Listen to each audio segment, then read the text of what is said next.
live from the scene of an asylum seeker hotel protest in Leicestershire.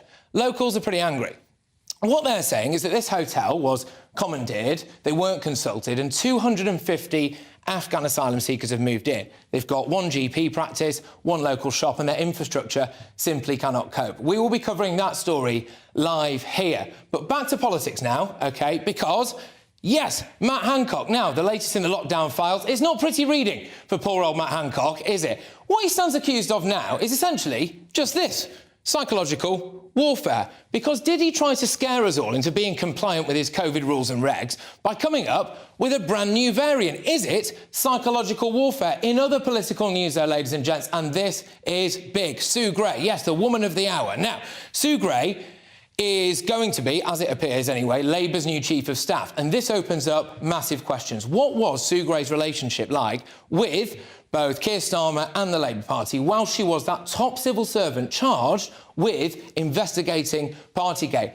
Make sure you stay tuned here, though, because at 3:30 we will be whizzing you live over to the House of Commons for an urgent question on just that, and hopefully we'll get some answers. And I think I'll have time for one more for you before the end of the hour, won't I? Ah, well, it wouldn't be a show without a bit of Harry and Meghan, would it? But Harry is in hot water, OK? So Prince Harry is basically saying that essentially drugs helped his mental health. People are saying, actually, Harry, that's a terrible thing to say because drugs can be really damaging to your mental health and lead to death. Just a little one on Meghan Markle as well. The very prominent black American comedian Chris Rock has come out swinging, saying what Meghan Markle faced from our royal family was not racism. I will have all that coming your way and much more. Happy Monday, people. Let's have it.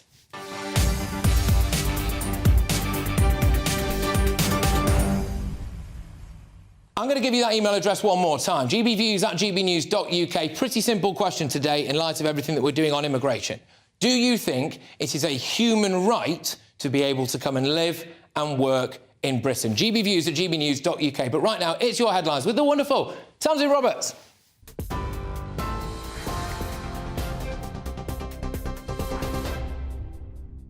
Patrick, thank you. Good afternoon from the GB Newsroom. It's 3 minutes past 3. Former Met Police officer Wayne Couzens has been sentenced to a further 19 months in prison after pleading guilty to 3 charges of indecent exposure. In one instance, the court heard how he was meant to be on duty and working from home when he flashed at a woman in a country lane just months before he murdered Sarah Everard. The 50-year-old is already serving a whole life sentence for the murder of Miss Everard in 2021. In a statement, the Metropolitan Police said the latest crimes brought shame on us all at the service. Charity groups are warning thousands of asylum seekers will be left permanently in limbo under proposed government plans to tackle small boats crossing the Channel. The new legislation would mean those who arrive on boats would be prevented from claiming asylum and would be banned from returning to the UK. The government says it's getting a grip on illegal migration and promised more safe routes for asylum seekers.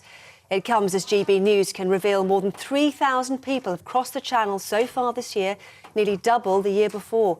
Shadow Home Secretary Yvette Cooper says the government isn't doing enough to fix the problem.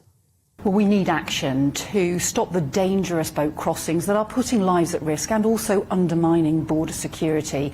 That's why we've called for a new cross-border police unit to go after the criminal gangs that are really driving this, as well as a new agreement with France and an overhaul of the asylum system to end hotel use.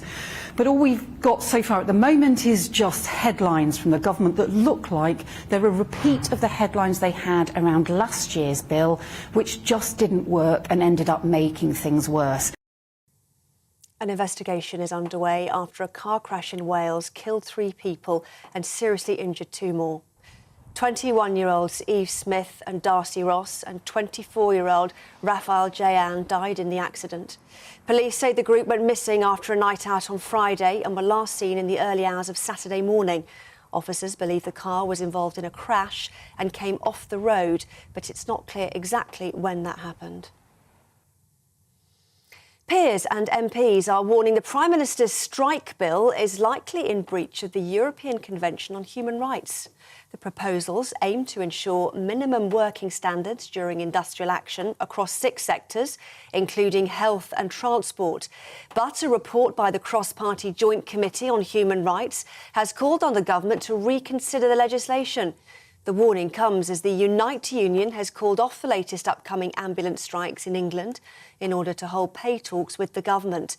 The industrial action had been due to take place today and on Wednesday. Boris Johnson has reportedly put his father forward for a knighthood as part of his resignation honours list. The Times newspaper reports Stanley Johnson has been nominated for the honour. The appointment raises questions after the former Prime Minister nominated his brother Joe Johnson for a peerage in 2020. But the Science Secretary, Michelle Donlan, called the claim speculation and said there were bigger fish to fry. Novak Djokovic has been forced to withdraw from the Indian Wells tennis tournament in California because of his COVID vaccine status. International visitors to the US are required to have received 2 jabs against coronavirus, but the world's #1 is unvaccinated. The country's restrictions are due to end next month, and the tennis star had been hoping for a special exemption as the tournament starts on Wednesday. This is GB News. More from me shortly. Now, though, it's back to Patrick.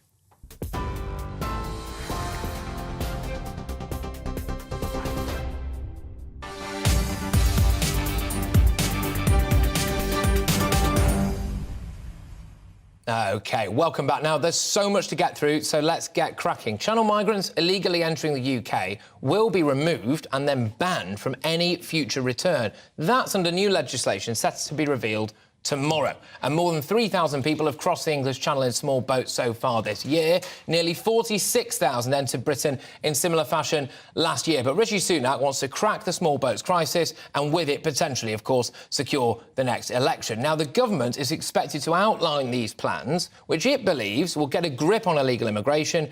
It would see people arriving on small boats removed from the UK, banned from ever really coming back and unable to apply for British citizenship. But charities have criticised the move as unworkable and one which would leave thousands of migrants in limbo if sent to Rwanda. The Labour Party has questioned the timing of the announcement, suggesting it's an electoral tactic ahead of May's local elections in England. But a government source had this to say, and this is what I'm asking you, GBViews at gbnews.uk. That government source said it is not a human right to come and live and work in Britain. It should be a privilege. And I want to know what you make of that. But Mark White, our Home and Security editor, has more on this for us now. So Rishi Sunak basically thinks this could crack the small boats crisis. Well, there's no doubt that it's a big issue as far as the electorate is concerned. They are very concerned about the number of people who are crossing the English Channel illegally on small boats. And don't forget, also in the backs of lorries as well, coming across the Channel. So this is one solution that Rishi Sunak believes could be a real disincentive to deny people the opportunity to claim asylum in this country and to ban them from ever claiming asylum in future. However, last April, I was at Lydd Airport in Kent when the then Prime Minister, Boris Johnson, very proudly proclaimed the new policy that he had to send asylum seekers that arrive by small boats to Rwanda. This, we were told, would break the model of the people smugglers. What happened?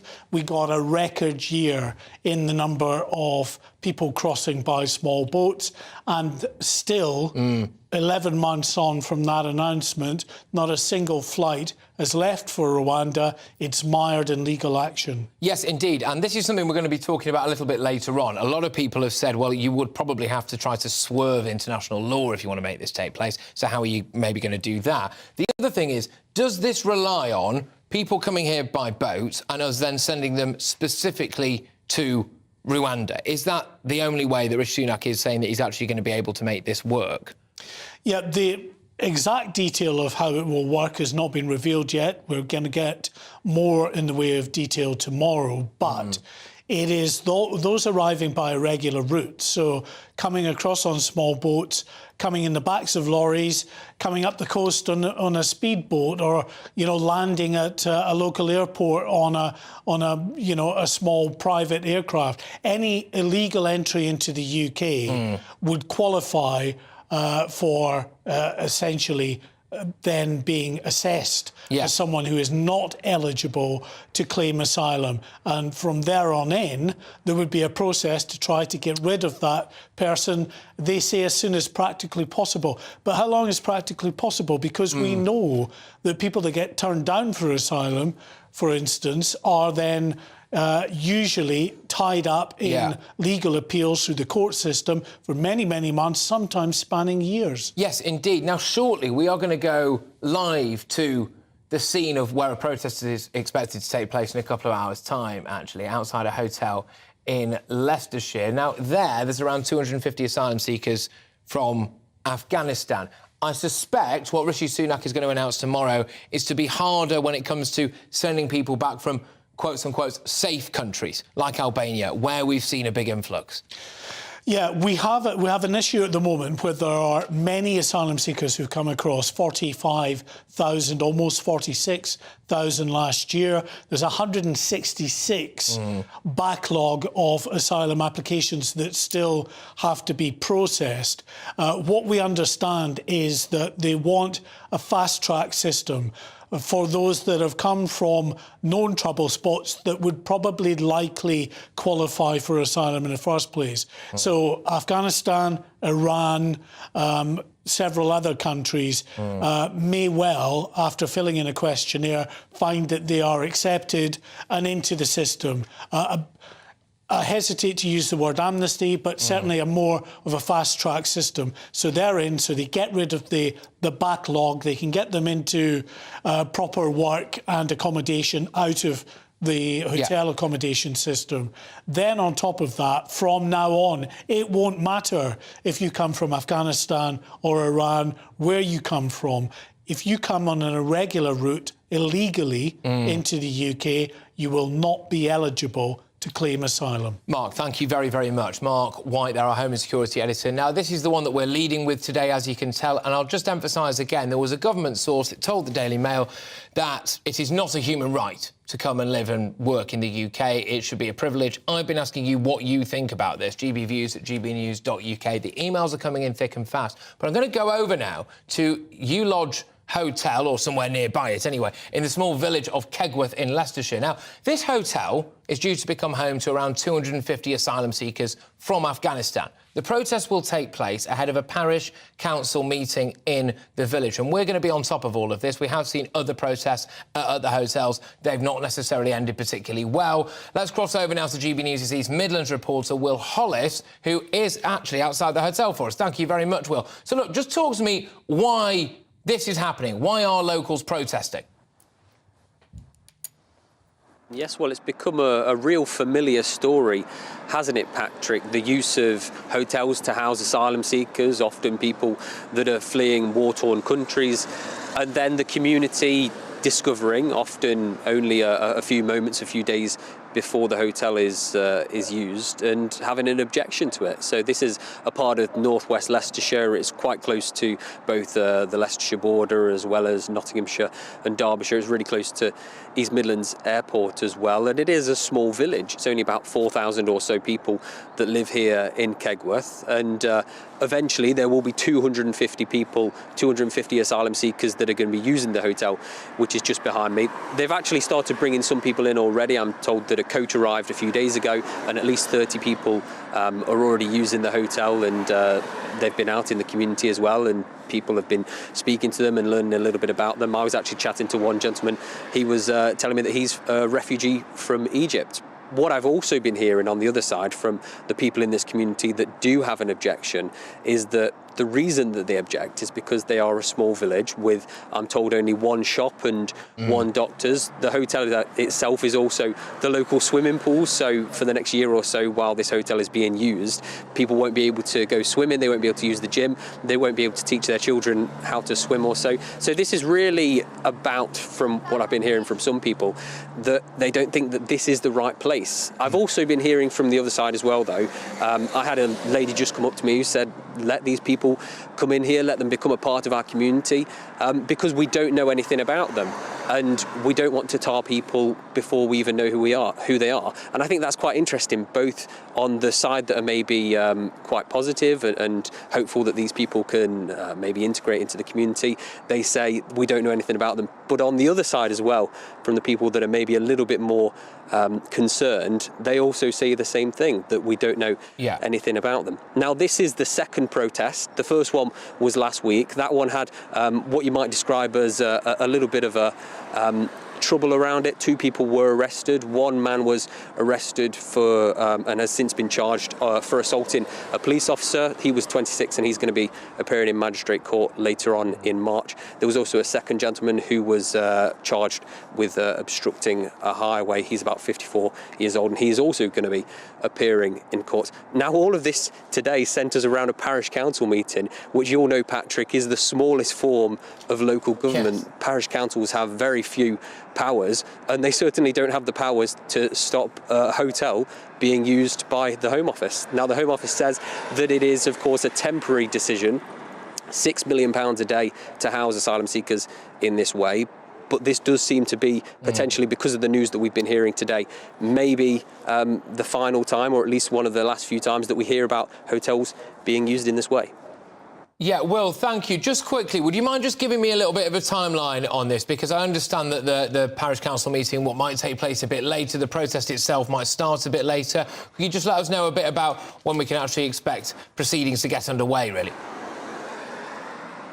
Sure thing. So I know that this is a programme that goes on for a few hours. I think in the next hour or so you're going to be hearing from some of the local residents that are a little bit upset. That's going to be about 4 o'clock. Then 5 o'clock the protest itself starts, with most people coming back from work, and 6 o'clock there's going to be a bit of a protest in the local market square in Kegworth Town Centre, or Village Centre I should say. And then at 7 o'clock the parish council actually starts. As well as talking about regular village life, they're also going to be talking a little bit about what's been happening here at the local hotel.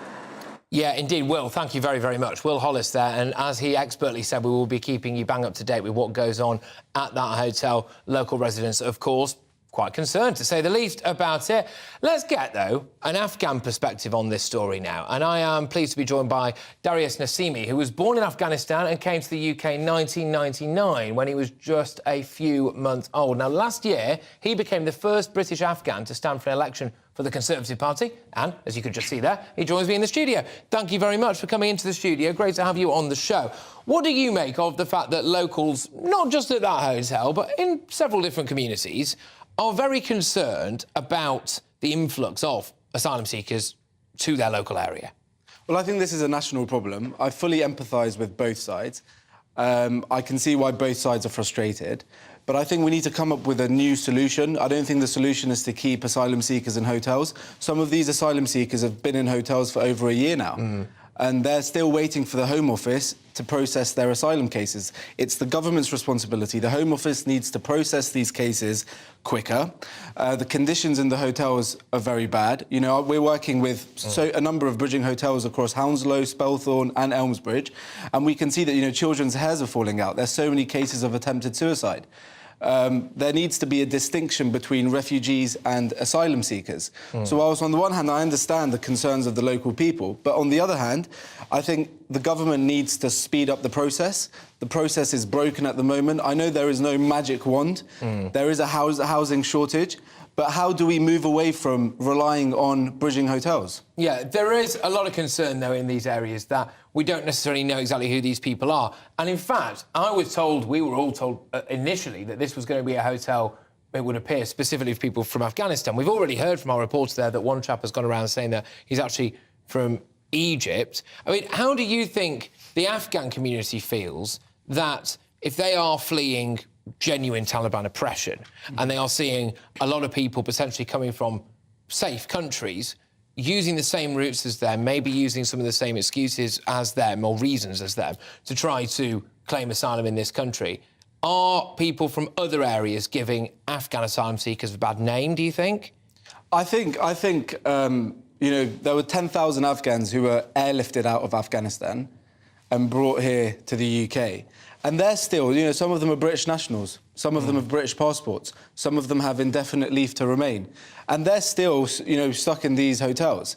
So I think we need to be very clear that the situation of Afghan refugees is not the same as refugees from other countries. Yes. Afghan asylum seekers, you know, they're fleeing persecution. They have every right for their human rights to be respected. You know, they're fleeing persecution. We have so many cases of people who've still got family members in Afghanistan, and they're being targeted by the Taliban. Some of these Afghan asylum seekers were working closely with the British Army, with the ex-servicemen. So would you welcome what Rishi Sunak wants to do? Apparently he's going to announce this tomorrow, which is that anyone who comes through any kind of illegal or irregular route whatsoever, which potentially would even include people from Afghanistan, will, from a particular date, not be allowed to claim asylum in the UK now or ever, or even come to visit. Nobody comes to the UK unless they're desperate to leave their country. Nobody, you know, nobody wants to come here unless nobody's willing to come to the UK, to put their children on boats, to take such a dangerous journey unless they're facing some kind of persecution. I am now, going to just ask you quickly then on that about young men on their own coming over unaccompanied who, say, come from Albania, having passed through several safe countries. Well, I can't speak for people from other countries, for example, but in the case of Afghan people, and you talked about Rishi's new policy, I mean, his policy recently where he announced that he will be removing the interview from asylum applications. Yes. I think that actually makes it easier for a lot of asylum seekers to put their cases forward. But his recent policy to say that if you come to the UK by boat, then you won't be allowed to make an asylum case, I think that contravenes international human rights because and actually, a lot of these asylum seekers, they didn't come to the UK by boat, they came by plane. So you can't just say, and it's not really about how you came to the UK. Everyone has a unique situation. All right, look, thank you very, very much and appreciate you coming into the studio. That was Darius Nassimi there, who was born in Afghanistan, came to the UK in 1999, is, of course, now standing for election for the Conservative Party. Just reacting to a couple of big stories there. There's Rishi Sunak's upcoming plan coming forward to try to cut back on the small boats crisis, sort out illegal immigration, etc.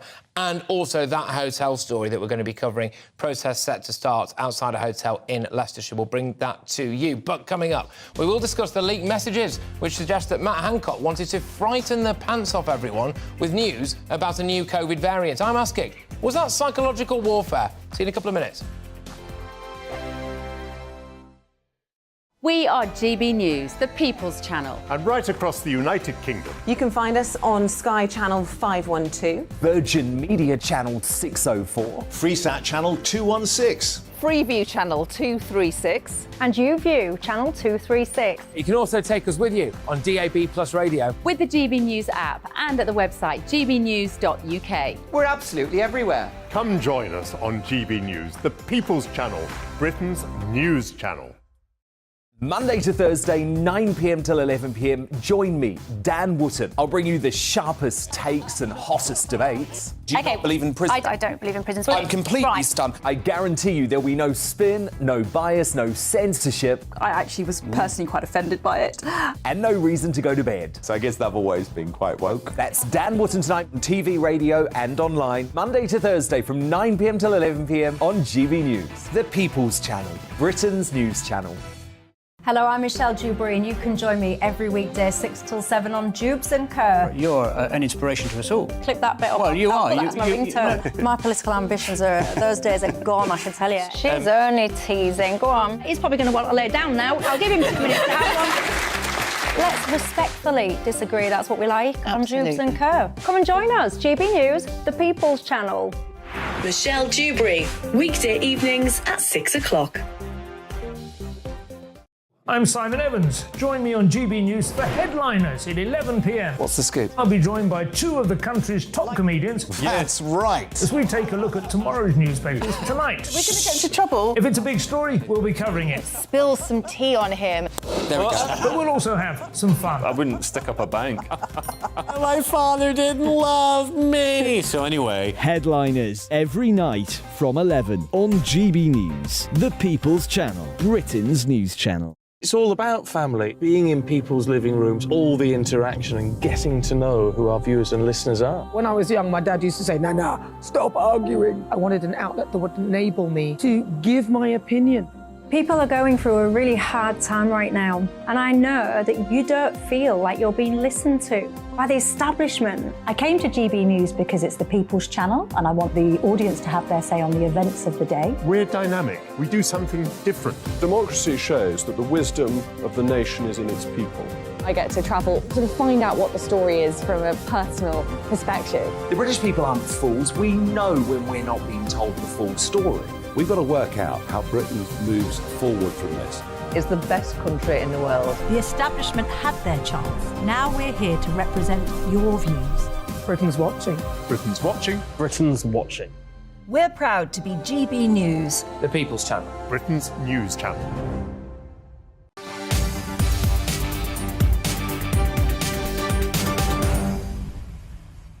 OK, welcome back. Now, it's the week 2 of Matt Hancock's files.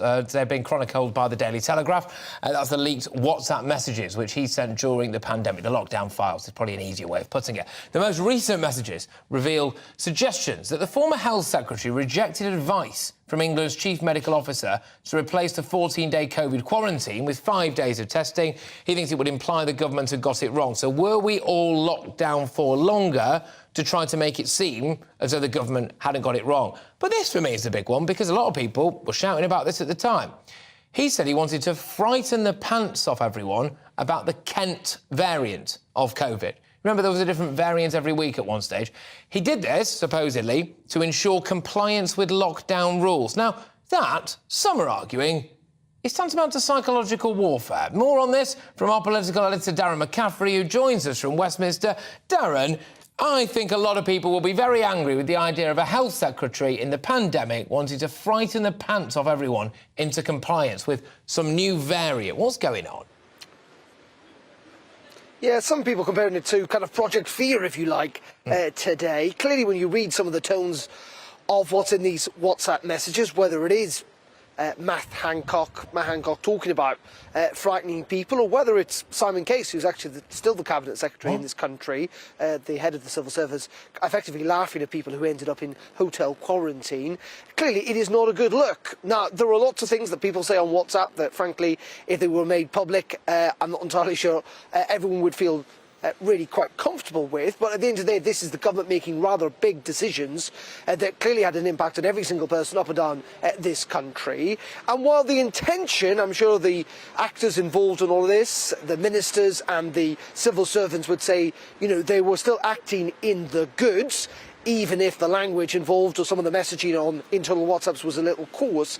But yes, there will be a lot of people who feel very uncomfortable about this, and it will bleed into that public inquiry about whether the government was making the right decisions based on the right medical advice at the time. I mean, just a perfect example actually has been released this afternoon in those lockdown files, where again the government seems slightly at odds with the medical advice, where the medical advice seemed to be a bit more lax when it came to people seeing partners, people they didn't live with but may have been involved in sexual relationships at the very start of the pandemic. The Chief Medical Officer at the time seemed to suggesting that actually the government really shouldn't be imposing rules that people cannot see each other in those circumstances. In the end, though, the government opted to advise people not to do so. I think in the end, though, Patrick, the big thing about these lockdown files, which I would take away, is, yes, it pulls back the curtain from politics and government, and it often looks quite ugly at the time.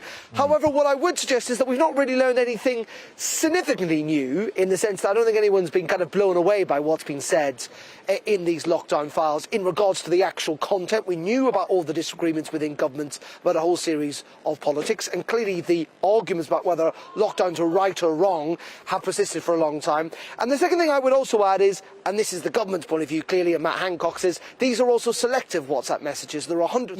Yes. We're clearly not going to see all of them, and so many would suggest that there could be a wider story here at play that we're not quite seeing.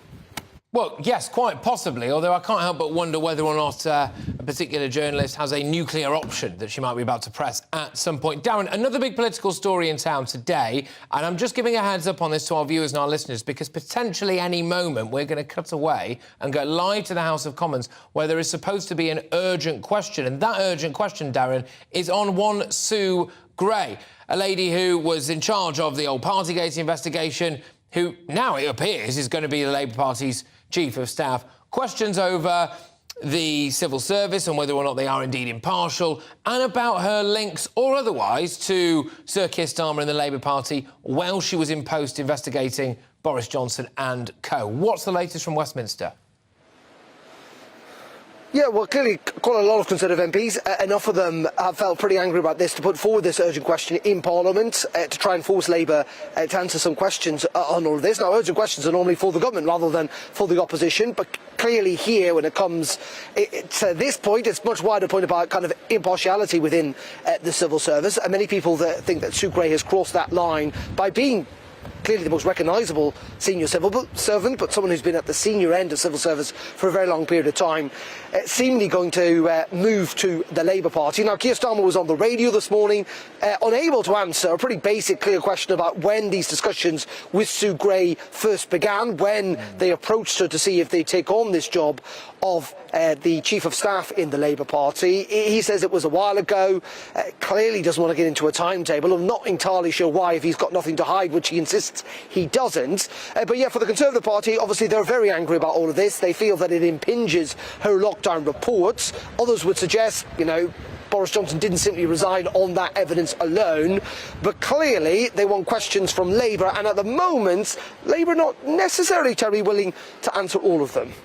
Yes, indeed. Darren, thank you very, very much. Darren McCaffrey there, our political editor in Westminster, and shortly we're going to be going back to Westminster, to the House of Commons, where we will hopefully be taking live an urgent question on Sue Gray. Now, I've been going into your inbox throughout the course of this. I'm going to have to read some of your emails out when I come back, though, people, because I am bang out of time at the minute. But that big question, and it's got you all going, is it a human right to be able to come and live and work in the United Kingdom, or is it a privilege? In light of this topic I'll be talking about very shortly with an immigration lawyer about Rishi Sunak's plan to end the migrant crisis. I want to know if those proposals are going to work. I want to know as well whether or not anyone does have a natural human right to come and live and work here in the UK. And get a load of this, Harry and Meghan, will they go to the King's coronation? The couple say they have been invited. We will discuss that and Harry's revelation that he used cocaine, marijuana and a hallucinogenic drug. He's been slammed for that. Make sure you stay tuned, people. I will also be crossing live, as I've said, to the House of Commons. We're expecting an urgent question about the Labour Party's appointment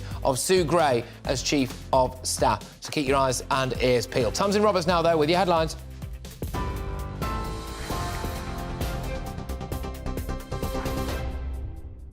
Patrick, thank you. It's 3:32. Here's the latest from the GB newsroom.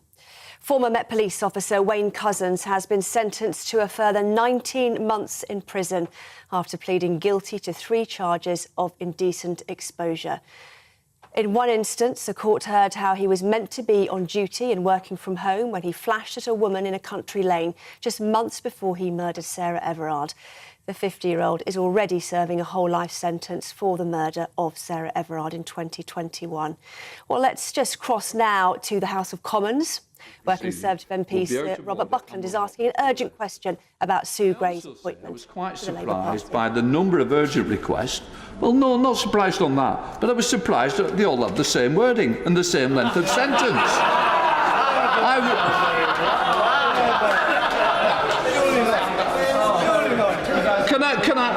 Can I just say to the House, whichever side it comes from, I won't be moved by mass lobbying. I was more impressed by the individual ones that took the time to express why it was important, not just a one-line sentence signed by numerous members in the House. So please, don't try mass lobbying again.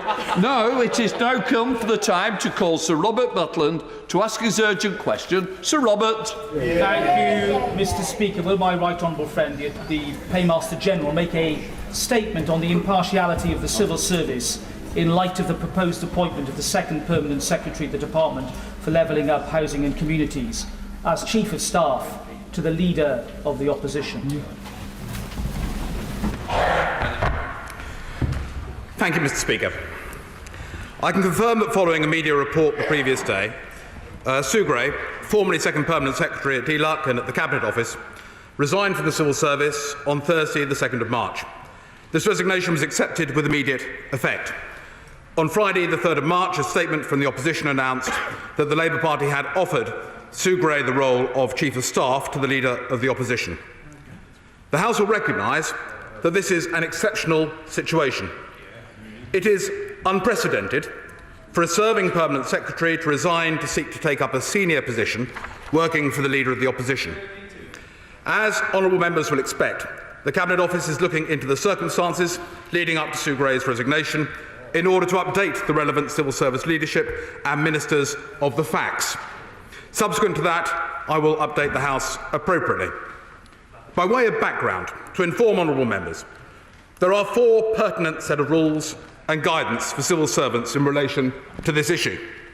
First, under the Civil Service Code, every civil servant is expected to uphold the civil service's core values, which include impartiality. The Code states civil servants must act in a way that deserves and retains the confidence of ministers. Secondly, for very senior civil servants, rules apply when they wish to leave the service. Permanent secretaries are subject to the business appointments process, which for most senior leavers is administered by ACOBA, the Advisory Committee on Business Appointments. They provide advice to the Prime Minister, who is the ultimate decision maker in cases of the most senior civil servants. Once the Prime Minister has agreed the conditions and the appointment is taken up, ACOBA publishes the letter to the applicant on their website.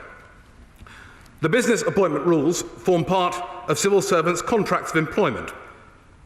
The rules state that approval must be obtained prior to a job offer being announced.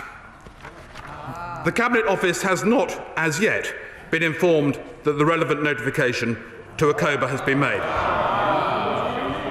Thirdly, civil servants must follow guidance on the declaration and management of outside interests. They are required on an ongoing basis to declare and manage any outside interests which may give rise to an actual or perceived conflict of interest. Finally, the Directory of Civil Service Guidance states the contact between senior civil servants and leading members of opposition parties should be cleared with ministers. Having set out the relevant rules, Mr. Speaker, let me finish by saying that, regardless of the details of the specific situation, I understand why members of this House and eminent commentators outside have raised concerns. The impartiality and perceived impartiality of the civil service is constitutionally vital to the conduct of the government, and I'm certain all senior civil servants are acutely aware of the importance of it being maintained. Ministers must be able to speak to their officials from a position of absolute trust, and so it is the responsibility of everyone in this House to preserve and support the impartiality of the civil service. Mr. Speaker, to echo my right honourable friend's comments, many of us are indeed surprised and frankly deeply disappointed about the particular circumstances that have emerged. This is not about the character or quality of Sue Gray. Having had the pleasure of working with her over a number of years, I can testify, along with many others, to those qualities. This is, as my right honourable friend has said, about an issue of fundamental trust that has to exist between impartial civil servants up to the highest level, and here we are dealing with a permanent secretary, Mr. Speaker, and the ministers whom they serve. That has been the position since at least the Northcote-Trevelyan report of the mid-19th century, and must be the position in future, particularly if the party opposite is serious about wishing to achieve power. And if this government isn't prepared to defend that impartiality, then the activities of the Leader of the Opposition might suggest that he is not prepared to defend that impartiality. I'm grateful to my right honourable friend for clarifying the position with the application to ACOBA. Will he confirm that this appointment, if indeed it is to be taken up, cannot be taken up until it is formally approved following advice from that committee? And secondly, is it correct that the prevailing ACOBA advice for civil servants has a potential waiting period of between 3 months and indeed up to 2 years? Thirdly, will a lobbying prohibition be imposed in this case? And finally, will a restriction on the passage of official information to the party opposite be imposed in this instance? I say again, Mr Deputy Speaker, trust and impartiality are vital if this system of government is to work. I would hope that in this case those issues will be defended. I thank my... OK, all right. Well, look, ladies and gentlemen, that was a fascinating exchange, wasn't it, in the House of Commons there? I'm just going to run you through that. So that was an urgent question based around Sue Gray, who was the top civil servant in charge of investigating Partygate and conducting the reports into that, who is, it would appear anyway, about to go over and become the Labour Party's Chief of Staff. We all were talking about this in the media, probably in our homes as well, about the questions that this raised, about impartiality of the civil service and also as well what ties she may or may not have had to the Labour Party and Keir Starmer throughout her time in position. Now, some interesting detail that emerged from that, and I'm just going to outline a few of these bits and bobs for you here. So she resigned from the civil service on the 2nd of March. This is what we were told in the House of Commons there. Labour then announced that they'd offered her a job on the 3rd of March. What was fascinating is that there are 4 key rules, apparently, that basically govern people at the kind of level in the civil service that Sue Gray was operating at. The Civil Service Code, the core values of impartiality. So civil servants there must act in a way that maintains the confidence of their ministers, the ministers who are essentially responsible for them, that they are working for. And for senior ones, the rules apply as well when it comes to business appointments. They need to go through due process. And this, I think, is a really fascinating one, because this was the one that really stood out for me anyway, was that the rules state that an approval to get another job, basically, must be obtained prior to that job offer being announced. And the job offer for Sue Gray was announced by the Labour Party. According to what we just heard in the House of Commons there, the Cabinet Office has not yet been informed by Sue Gray. So that would at least appear on the face of it, and there will be an investigation into this, but it would appear in the face of it as though that clearly contravenes that rule. We await more information on that. Declaration and management of outside interests / conflict of interest. This is the other big one. Was Sue Gray in any way, did she have a conflict of interest? That's what they're trying to find out now. What were her links, or otherwise, of course, to the Labour Party, to Sir Keir Starmer? And, again, the final one here now. Contact between senior civil servants and the opposition parties should be cleared before it takes place. So, again, it's that what contact was there, if there was any, what contact was there prior to Sue Gray's departure. Essentially, what they're looking at now is whether or not it's broken the rules and whether or not Sue Gray's departure has broken the rules. And another key thing, just finally on this before we move on, is about Keir Starmer. Now, it was alluded to twice in the House of Commons from what we just heard there, which is that the Leader of the Opposition also has a duty to try to uphold these standards. And so Keir Starmer, did he, at all times, make sure that in his approach for Sue Gray or whatever took place there, that he was upholding those standards? So that's where we are with this particular debate now, and it is indeed the Sue Gray controversy, and those urgent questions will no doubt come in thick and fast. Make sure you stay tuned here on GB News, because we'll be giving you updates on that as and when they happen. But after the break, I have got an immigration lawyer who will give his take on Rishi Sunak's bid to end the small boats crisis. Look, Rishi Sunak thinks he might have cracked it, OK? But, as ever, massive controversy around it. I will see you in 2. I joined GB News because I was sick and tired of not hearing my views being represented, not just mine, but so many people that I knew and spoke to. I just couldn't get my voice out there. I couldn't say anything. I couldn't do anything. Whatever the narrative was, I kind of had to follow it. GB News is there to provide a voice for those who have been ignored by the establishment media. We think different things, we've got a different style. GB News is here to be optimistic and positive about the future. It's real kind of dynamic and flowing, with the audience very much at the heart of it, like a big family.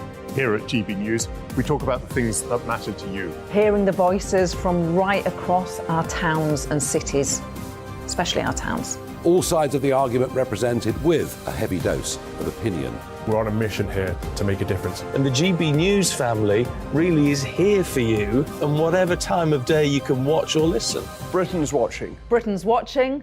We're proud to be GB News, The People's Channel. Britain's news channel. Hello, I'm Michelle Dewberry, and you can join me every weekday 6 till 7 on Jubes and Co. You're an inspiration to us all. Clip that bit up. Well, you are. That's my ringtone. My political ambitions are, those days are gone, I can tell you. She's only teasing. Go on. He's probably going to want to lay down now. I'll give him 2 minutes to have one. Let's respectfully disagree. That's what we like on Jubes and Co. Come and join us. GB News, the People's Channel. Michelle Dewberry, weekday evenings at 6 o'clock. Westminster is going around in ever-decreasing circles, followed by the media. Britain is broken. How on earth did we get into this mess? But more importantly, how do we get out of it? Join me at 7 p.m, Mondays to Thursdays on Farage, here on GB News. We will have open, rational debate. We've got to work out how Britain moves forward from this. Join us here on GB News, the People's Channel. Britain is watching.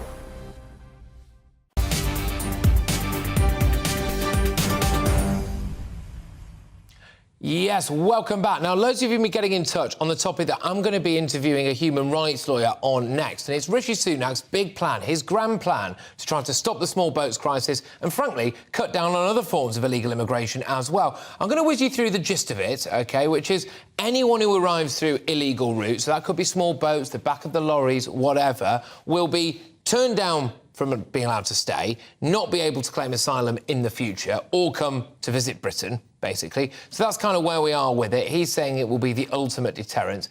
The question marks hang over it, such as, would this break international law, and where are you deporting them to? So he's going to have to overcome those hurdles. But the line that came out for me today, and this is what I've been asking you to get in touch with, and I'm very grateful so many of you have, actually, is whether or not it's a human right to come and live and work in the UK, or a privilege. That was a line put out by a government source earlier who said it's not a human right to come and live and work in the UK, it should be a privilege. And Adam has been on GBViews at gbnews.uk. Thank you, Adam. He says it is most definitely a privilege and not a right to come and live in the UK.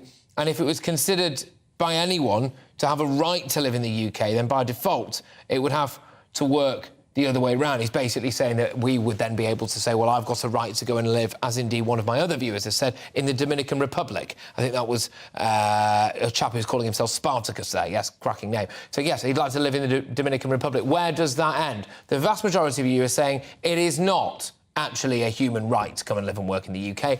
It is a privilege, and we don't appear to be upholding that quotes-unquote privilege particularly well. On that, we are going to be going back again shortly to outside an asylum seeker hotel. That's in Leicestershire. Local residents there having a protest. They're going to have a protest. They say that they was not consulted before this hotel was popped up, basically. Now, they were also told, apparently, that it was going to be 250 Afghan asylum seekers. Our reporter on the ground there said that one chap had told him he was from Egypt, so that might muddy the waters even further somewhat. But we'll be bringing that to you live. But just before that, channel migrants illegally entering the UK will be removed and then banned from any future return under new legislation set out to be revealed tomorrow. And more than 3,000 people have already crossed the English Channel in small boats this year. That compares to the 46,000 who entered Britain in similar fashion last year. Joining me is immigration lawyer Ivan Sampson. Ivan, thank you very much. Now, Rishi Sunak coming out and saying, all I'll do is I will make sure that anyone who arrives through illegal routes won't be allowed to stay,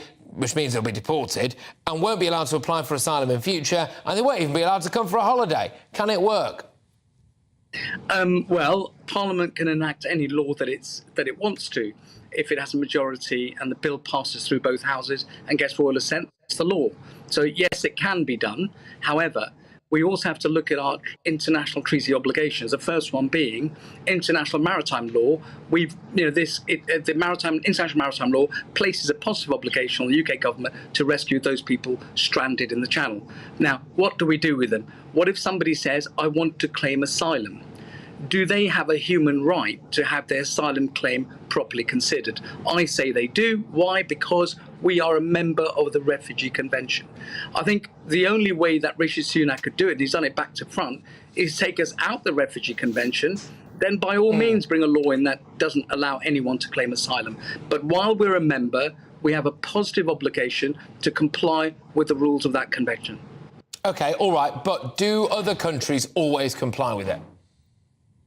Well, that's not really a good argument. Say, well, if they don't do it, why should we? We drafted the Refugee Convention. We put those clauses in there for a reason, to protect those vulnerable people fleeing persecution, genuine refugees. The government should be putting all their effort into catching people who are not genuine, removing them in a timely manner, instead of only removing 1% of applications are decided in 12 months. Yeah. 10 years ago, that was 90% within 6 months. So there's where the effort should go, not blaming asylum seekers who are genuine, half of which crossing the channel are genuine. Yeah, I mean, look, I know there's a lot of pushback on that particular figure, Ivan, to be fair, but we haven't got time to go into that directly now. Just to clarify then, the only way you could see this working for Rishi Sunak is if we come out of the ECHR, if we come out of various different international laws and do things our own way. Because in your view, unless he does that, this won't get off the ground at all. Look, Australia tried with Operation Sovereign about 15 years ago. And the government's copying the Australian model. That didn't work. It won't work. You will not stop people coming across the channel.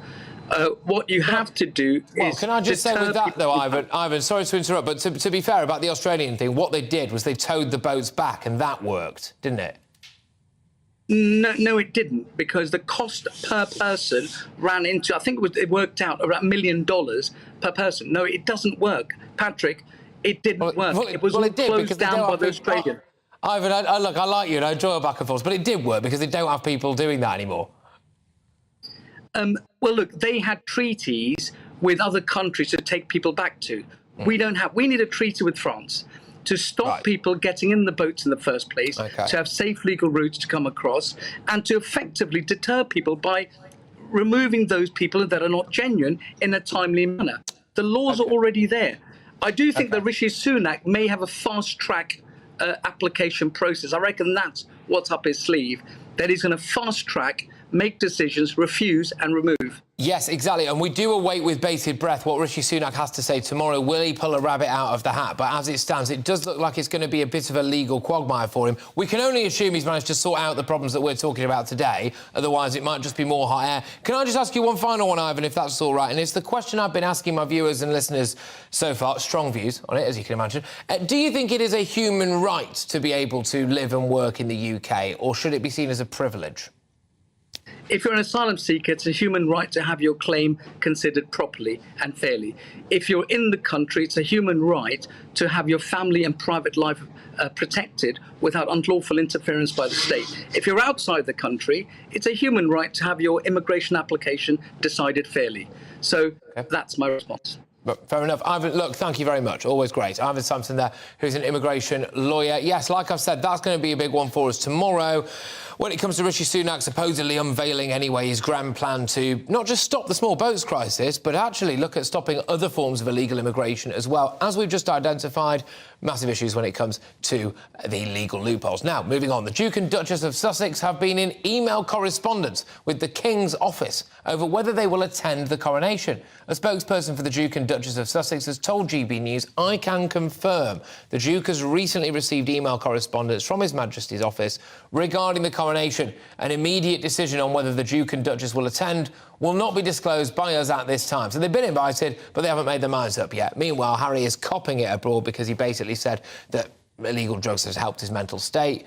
People are saying that's catastrophic advice, and indeed people died from them. And prominent black American comedian Chris Rock came out and said that what Meghan Markle faced at the hands of the royal family was in-law drama, I won't say the word, and not racism. Let's get the view now of royal correspondent and writer Nicholas Owen. Nicholas, thank you very much. First and foremost, do you think they should just make their minds up sharpish about coming to this coronation?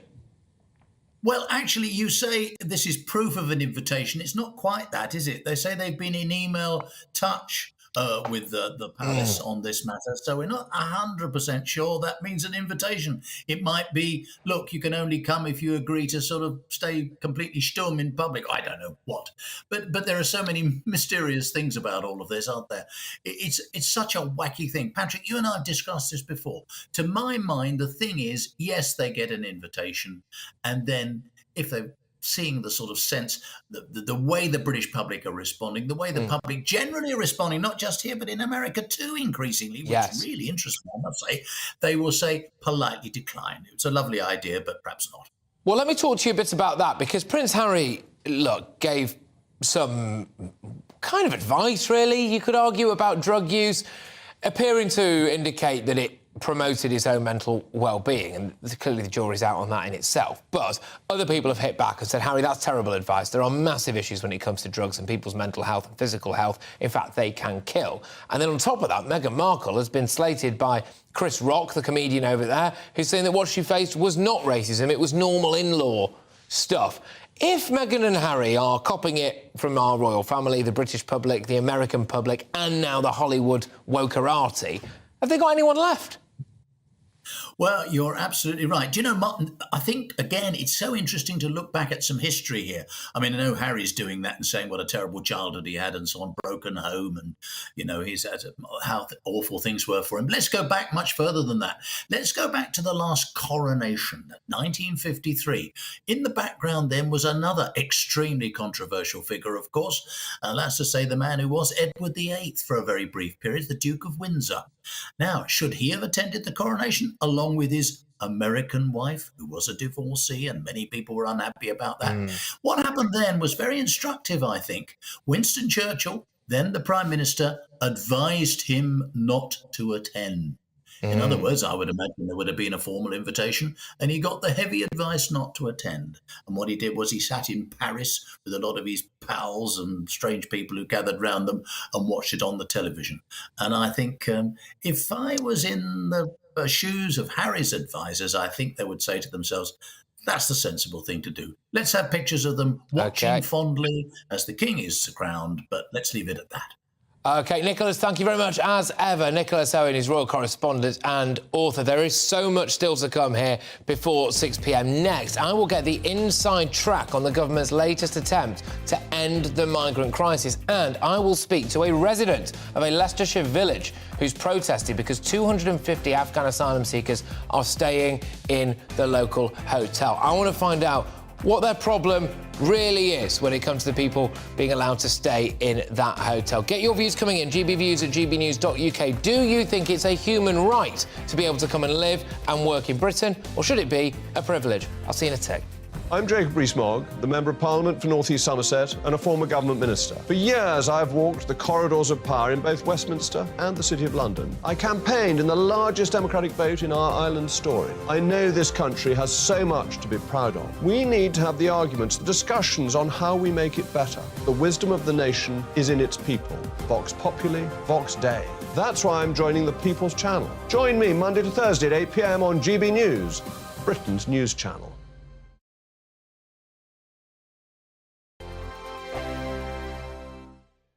First and foremost, I am a GB News fan, and I was before I was working here. Just love the fact that we're asking the questions that a lot of establishment media won't ask. With a bit of a twist, we not only want to inform you, but we want to keep you entertained. It's worth the drive because you get in and the team's all ready and waiting, they're itching to go, and it's a proper little family. GB News is the People's Channel. It's the audience that makes the programme sing. We're giving our viewers and our listeners a voice. I see the thousands of your letters, tweets, emails, you name it, coming in. Britain is broken.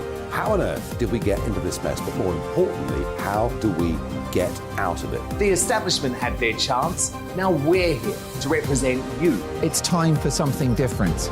It's time for GB News. I'm very patriotic. I believe in Britain. Our best days lie ahead. Britain's watching. Britain's watching. Join us here on GB News. The People's Channel. Britain's news channel. Monday to Thursday, 9 p.m. till 11 p.m. Join me, Dan Wootton. I'll bring you the sharpest takes and hottest debates. Do you not believe in prison? I don't believe in prison. I'm completely stunned. I guarantee you there'll be no spin, no bias, no censorship. I actually was personally quite offended by it.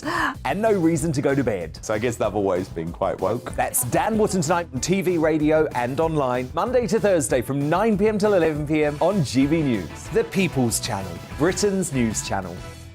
I'm Simon Evans. Join me on GB News for Headliners at 11 p.m. What's the scoop? I'll be joined by two of the country's top comedians. That's right. As we take a look at tomorrow's newspapers tonight. We're going to get into trouble. If it's a big story, we'll be covering it. Spill some tea on him.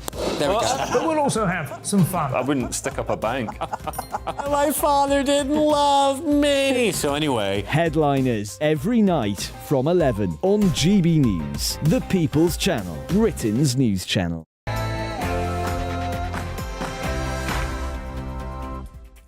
Yes, ladies and gentlemen, it's 4 o'clock. You're with me, Patrick Christys, on GB News, and as ever, it's a big hour. Shall we have a look at what we've got coming up? OK, so the Channel migrant crackdown. Rishi Sunak is going to unveil his plan to stop the small boats crisis and hopefully, anyway, take back control of our borders as this controversy is raging, because we will be at the scene of an asylum seeker hotel protest in Leicestershire. Find out what locals are really up in arms about. Bit of politics for you now, though, because Matt Hancock, well, you can't keep him out of the news, can you, with the lockdown files? Was he guilty of COVID psychological warfare after he said he wanted to scare the pants off the nation with a new variant? Someone else who's always in the news these days in the world of politics is Sue Gray. She has had her appointment as Labour Party Chief of Staff called into question. We just brought you, didn't we, the urgent question in the House of Commons. Lots of question marks over Sue Gray's appointment there and whether or not she had any kind of relationship with Keir Starmer or the Labour Party beforehand, and as well, frankly, the integrity of the civil service. Other news, though, as well. We have got the man himself, Prince Harry, back in hot water. Harry is basically promoted, some would say, promoted the use of drugs for mental health. And a lot of people are saying Harry is bad for your mental health and it can kill you. Meghan Markle's also copped it as well. Chris Rock, prominent black American comedian, has said that what Meghan Markle faced by the hands of our royal family was not racism. It was normal in-law drama. All of that coming your way and much, much more between now and 5 p.m. You lucky people. I've seen a tick.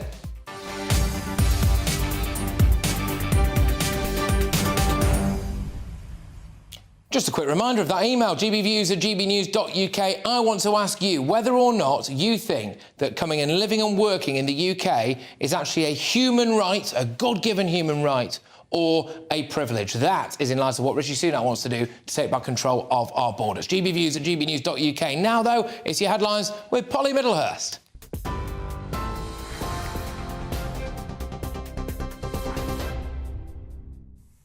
Patrick, thank you and good afternoon to you. Well, our top story today on GB News.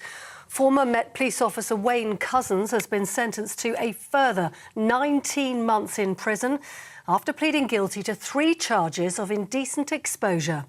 In one instance, the court heard how he was meant to be on duty and working from home when he exposed himself at a woman in a country lane just months before he murdered Sarah Everard. The 50-year-old is already serving a whole life sentence for the murder of Miss Everard in 2021. In a statement, the Metropolitan Police said the latest crimes brought shame on us all at the service. Well, in other news today, charity groups are warning thousands of asylum seekers will be left permanently in limbo under proposed government plans to tackle small boats crossing the English Channel. The new legislation would mean those who arrive on boats would be prevented from claiming asylum and would be banned from returning to the UK.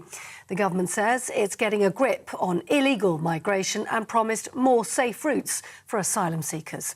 That comes as GB News reveals more than 3,000 people have crossed the Channel so far this year. That's nearly double the year before.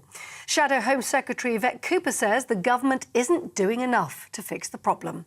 Well, we need action to stop the dangerous boat crossings that are putting lives at risk and also undermining border security. That's why we've called for a new cross-border police unit to go after the criminal gangs that are really driving this, as well as a new agreement with France and an overhaul of the asylum system to end hotel use.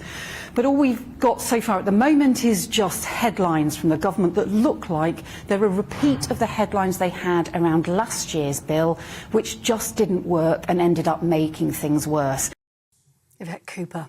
Now, tributes have been paid to 3 people killed in a car crash in Cardiff. 21-year-old Eve Smith and Darcy Ross and 24-year-old Raphael Jayen died in the accident. 2 others, 20-year-old Sophie Rousson and 30-year-old Shane Loughlin, have been left seriously injured. Police investigating the crash say the group went missing after a night out on Friday and were last seen in the early hours of Saturday morning. Peers and MPs are warning the Prime Minister's strike bill is likely to be in breach of the European Convention on Human Rights.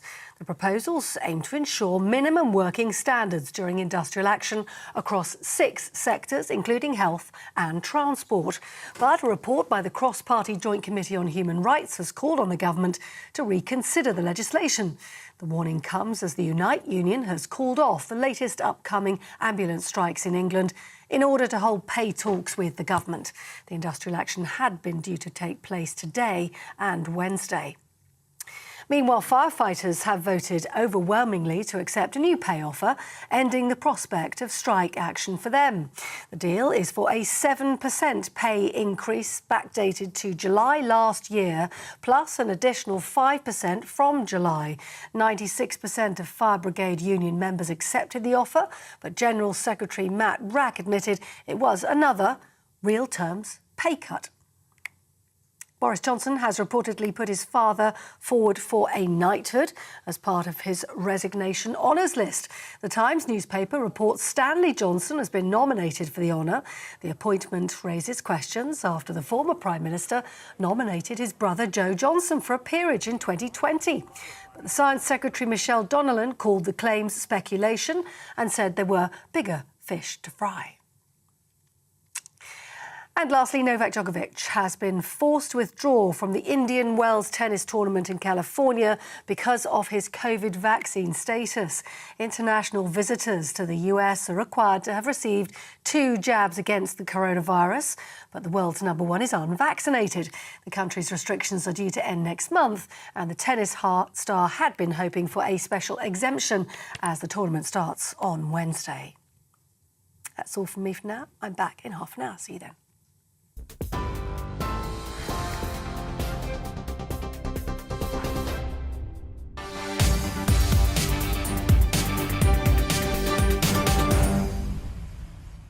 OK, welcome back. Now, Channel migrants illegally entering the UK will be removed and then banned from any future return. That is under new legislation set to be revealed tomorrow. But Rishi Sunak is going to have to pull a couple of rabbits out of the hat to get through some very obvious legal loopholes. Now, more than 3,000 people have crossed the English Channel in small boats so far this year. 46,000 entered Britain in a similar fashion last year. But the government is expected to outline plans which it believes will help get a grip on illegal immigration. Now, it would see people arriving on small boats removed from the UK, banned from, frankly, coming back and unable to apply for British citizenship. Charities, obviously, have criticised the move as unworkable and one which would leave thousands of migrants in limbo if sent to Rwanda. That's the grey area with all of this, people. How is Rishi Sunak going to get through some of the obvious legal issues here, because we're part of international treaties, and also, well, Rwanda's not going to take as many people as clearly Rishi Sunak would like to send them to. So, how are we going to get over that? Labour has questioned the timing of the announcement, suggesting it is an electoral tactic ahead of May's local elections in England. Mark White joins us now, and shortly as well I'm going to be going to speak to a resident in a local area in Leicestershire where they're about to have a protest about an asylum seeker hotel. But Mark White now, our Home and Security Editor, who's got more on this. Now, look, undeniably, Rishi Sunak has to come up with some kind of legal rabbit out of the hat here tomorrow if this is going to work. But what do we know about his plan so far? Well, much of it really hinges on this issue of crossing via an irregular route. So, in other words, coming into the country illegally. Now, that can be on a small boat, in the back of a lorry, landing at an airfield in a light aircraft. However you do it, if you come via an illegal route, then you would not be able to qualify for asylum. You would then be put into a process whereby it, as soon as practically possible, you would be removed from the country. How long that would actually take in reality is a difficult one to answer. We know that there are multiple legal challenges anytime someone is faced with being deported, having failed asylum. So they could be here for long enough. Based on what we know so far, then, if and when this comes into force, even someone coming from Afghanistan who entered through an irregular route, so let's say they got in a boat and came across the channel, would they then be deported back to Afghanistan? I'm told that there might be a very, very small number of key exceptions, but the vast majority of people who enter through an irregular route, even if that includes somewhere like Afghanistan or the Ukraine, then they would be returned. They would lose their right to claim asylum because they've broken the law to enter illegally. That's part, as we understand it, of the legislation. However, of course, the lawyers are going to have a field day with this because they will claim that you are depriving someone of a fundamental right to be able to claim asylum. Yes. And if they are being denied that right, then their human rights are being infringed. That's one for the courts to battle it out on. The trouble is that, you know, the courts are currently battling it out over the Rwanda policy that was announced by Boris Johnson last April. We're 11 months down the line. Not a single flight has taken off for Rwanda. Are we going to enter the same process now with a policy that they want to implement as soon as possible that's suddenly going to be challenged in the courts, and then we'll go to multiple different courts throughout that process so that 11 months on a year down the road, no one has actually been removed through this process? Well, this is what makes the announcement we're expecting tomorrow so fascinating, because as it stands, we don't know how Rishi Sunak, or even if he's managed to navigate this legal minefield.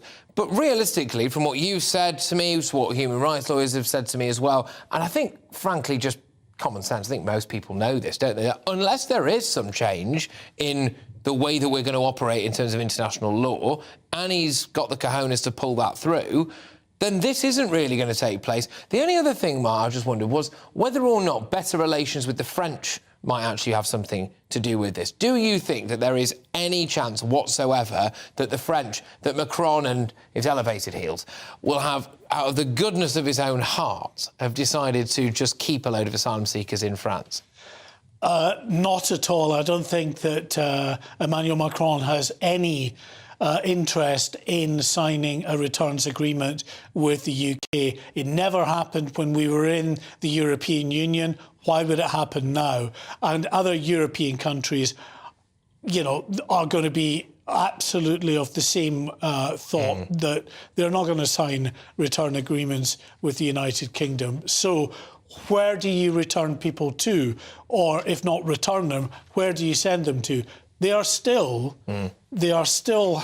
pinning their hope on Rwanda, on, you know, that particular agreement coming to fruition. And certainly all of the court decisions thus far have been in favour of the government. The trouble is, in our court system, one decision goes against you, then you have a right of appeal to a higher court. And all of that takes time, many, many months. We've been through it last year. We're going through it again now because the ECHR, the European Court of Human Rights, intervened and said you need to take another look at this. So it's going through that whole process again. When it gets to the end of that process, then if Rwanda is still lawful, we might be in a position where they can start sending people off to Rwanda. Now, although people are saying Rwanda is only ever going to be taking a few hundred, that was never my understanding. Rwanda will take many thousands. The agreement was always that they would take a number to begin with. If that works out, they would be given more money to take more people. Well, they've had enough time to get the house in order, quite literally, now, haven't they, in Rwanda? So they've got the facilities, and they will build more facilities to accommodate more people. They want to grow their economy. They want to welcome people into that country. That's fair enough if they want to do that. There are some other countries, aside from Rwanda, that are interested in similar agreements with the UK as well. That's what the UK will need, without a doubt. If they are, because if they don't have a returns agreement with certain countries, like they don't with Iran, for instance, they can't return people there, but the alternative is you send them to Rwanda. Interesting stuff. Thank you very, very much. Mark White there, our Home and Security Editor. Now, locals are set to protest at the U Lodge Hotel in the small village of Kegworth in Leicestershire. So this hotel is due to become one of the latest round of asylum seeker hotels. Some 250 asylum seekers We were initially told from Afghanistan, although we did speak to our reporter on the ground there who earlier said a man said to him he was from Egypt, so some confusion there already. The protest will take place ahead of a parish council meeting in the village. And I'm very keen to dig down into this. I want to speak now to Lee Edwards, who is a resident of Kegworth and is taking part in the protest later today. Lee, thank you very, very much for joining us. Can you just tell me why you feel the need to take part in this protest later today? What's going on for you? It's just what's happened in the village. I mean, it's been done so underhanded and through the back door that nobody knew about this until last Monday. You know, it was suddenly dropped on us that 100 to 150 people, local residents of the village and the surrounding areas, that were told that worked at U Lodge that they were going to be out of work on Friday. You know, and it's something that our community can't put up with, really. It's just a big shock to the system. So, as far as you're aware, then, there is going to be a burden on local facilities, but also local people presumably rendered unemployed as a result of this. And you will be out there protesting this evening, will you? What kind of things are you going to be saying, do you think?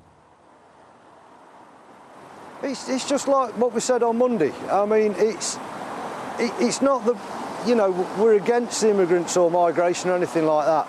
You know, we're not right-wing. We're a small community that can't cope with an influx of people. I mean, just a couple of 3 weeks ago, the doctor's surgery in Gotham, that burnt to the ground. So we've got 1,000 people now from Gotham and that area that have got no doctor's surgery. So they've taken them on in our village. And even our doctors and, you know, the people that work down at the local surgery are concerned about this sudden influx.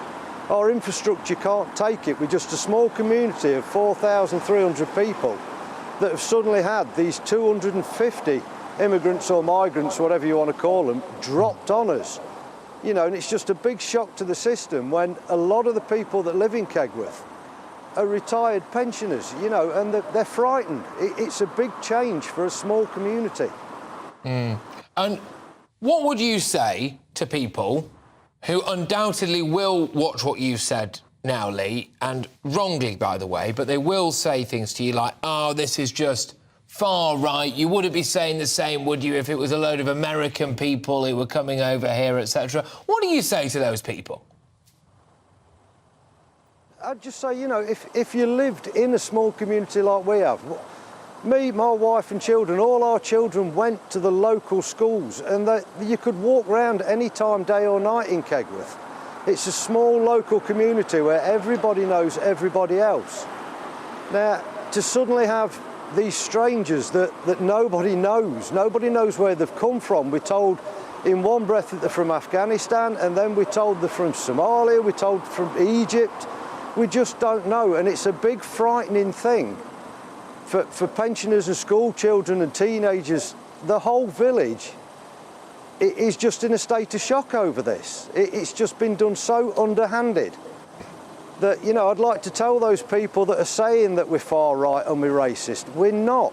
We're just a small, concerned community that aren't used to these kind of things, and to have it just dropped on us. I mean, the whole village was in shock, even the local councillors. You know, Lee, were in shock about it, and there seems to be. Yeah, can I ask Lee? I don't know Kegworth well myself, right? I've not been there, but how big is Kegworth? How many people have you got roughly living in Kegworth? Roughly, I'd say on the local census it was about 4,300. You know, so we're not a massive community. No. And obviously there will be a concern there for you guys about a burden on public services, as you've just said, but a lack of communication prior to this. And would you be worried then, Lee, that Kegworth might change forever as a result of this? Or would you be willing to accept maybe something temporary there for a little period of time and then the situation changes? What's your concern about that? Well, I mean, if it's only a permanent thing, we've been told 15 months, you know, and then it might start petering out, but that's not the point. It doesn't matter how long it is. It doesn't matter whether it's 6 weeks, a month, you know, 6 years. It's just the underhanded way it's been done, and it's just the shock on the local community about this. You know, nobody was told a thing about it. The only reason I found out is because I went to pick my paper up at the co-op Monday morning and somebody said, have you heard what's happening with U Lodge? You know, and it's the same as the employees that were there. I mean, there's Marco Pierre White's, that was there. There was the escape rooms that used to operate from there. And it's just to turn around and tell all those people that, you know, I'm sorry, but come Friday, you're out of work. And you don't think that's fair, Lee?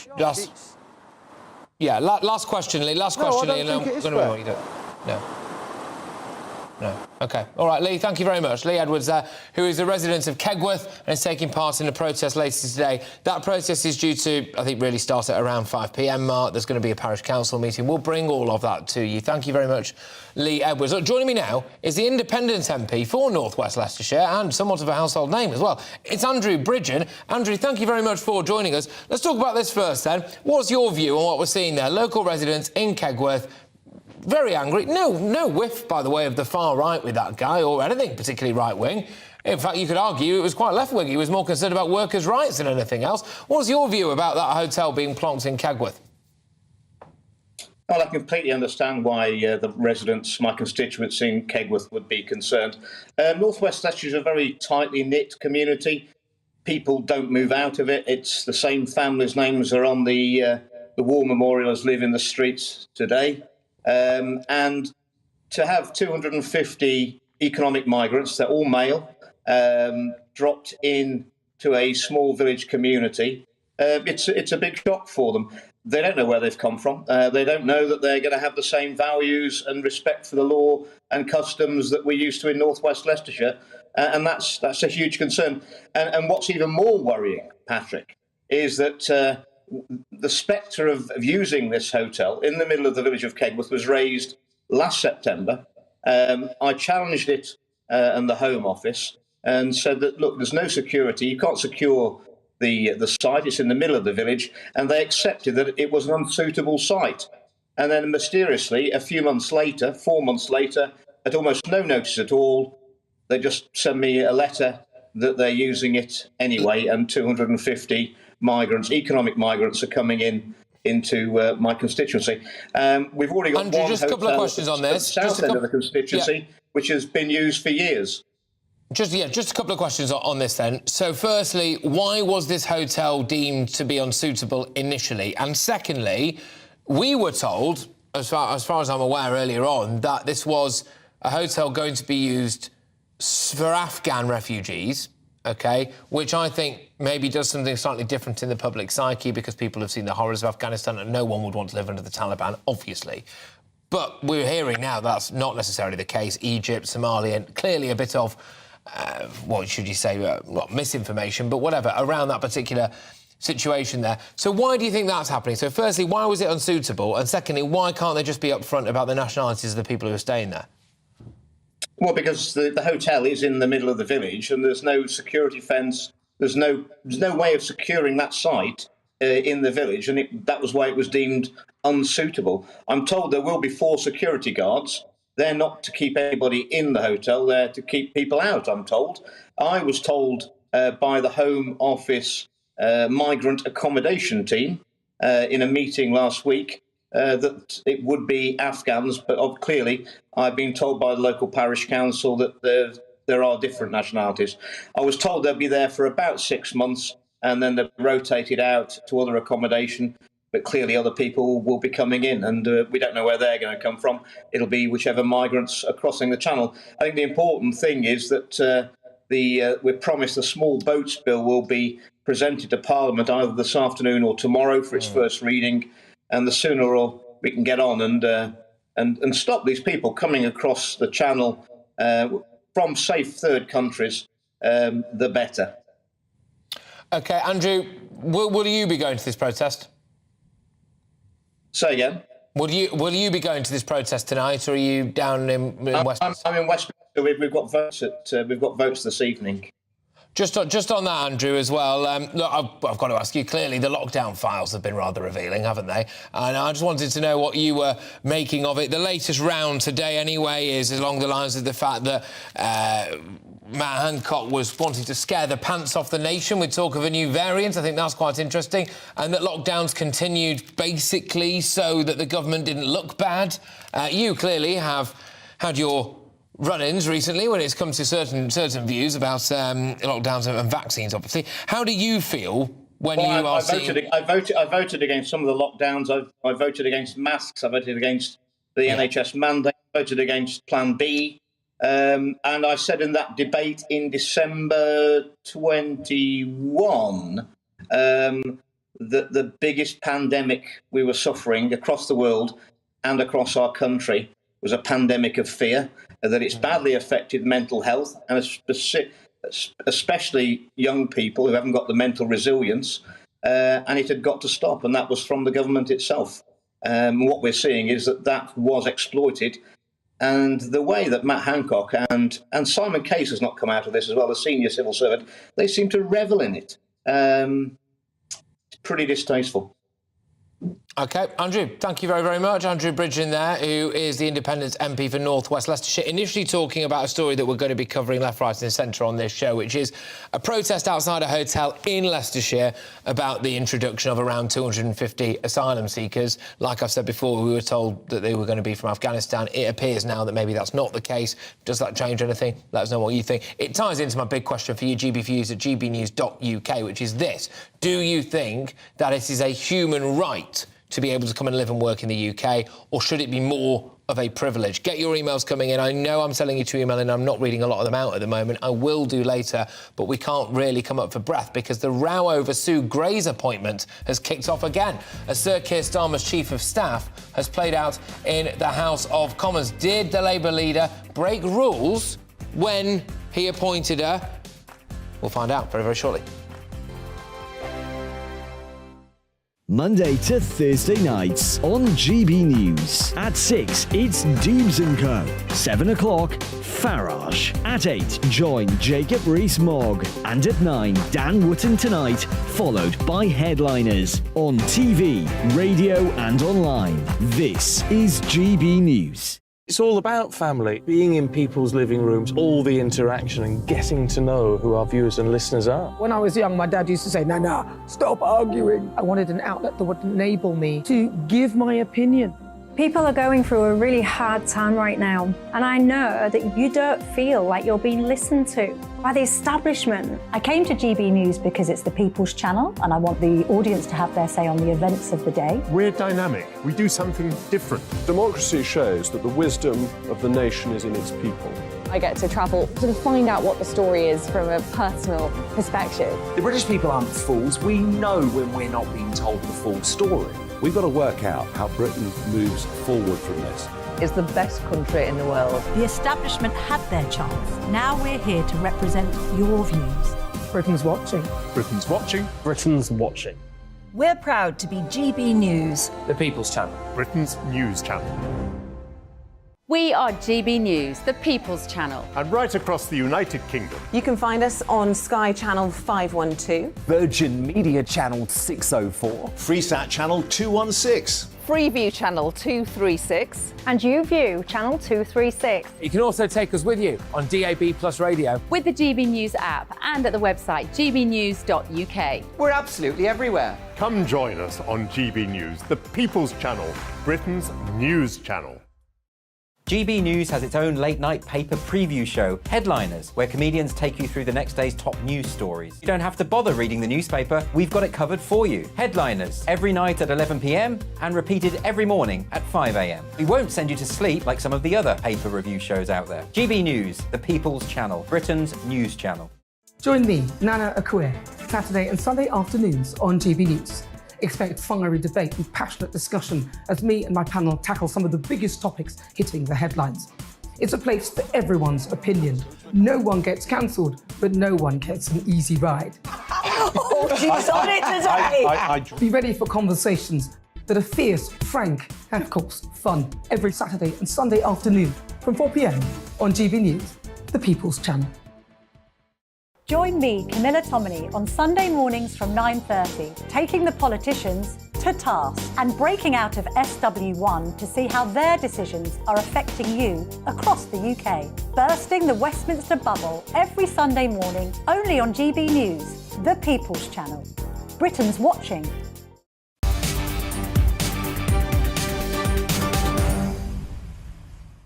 Yes, welcome back, everybody. Right, now, we've got loads to come between now and the end of the hour. In fact, almost too much, OK? So we're going to have to try to rattle through it.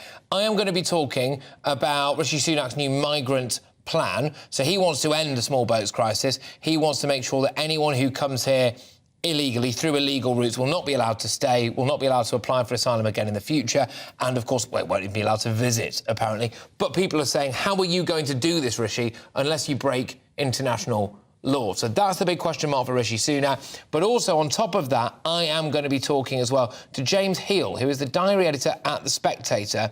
And it's kicked right off about Sue Gray. Sue Gray, of course, the lady in charge of the Partygate investigation, the top civil servant. She is going to be, it would appear, Labour's chief of staff. And there was an urgent question in the House of Commons earlier about how and why this has come to pass, raising serious questions about whether or not Sue Gray, and the Labour Party, by the way, followed due process and the rules in terms of appointing someone, and whether or not there was any conflict of interest there, and whether or not the civil service really is impartial. Those are a couple of big ones, and they're coming your way in just a matter of seconds, as well, of course, as your wonderful emails, gbviews@gbnews.uk, people getting in touch with me saying, answering the question, is it a human right to be able to come and live and work in the UK, or should it be a privilege? And the overwhelming consensus at the moment is that it is indeed a privilege and not a basic human right. But I'll go to those emails very, very shortly. But right now, I am going to be talking to Polly Middlehurst, and in fact, she's going to be talking to you because she's got the headlines. Stay tuned.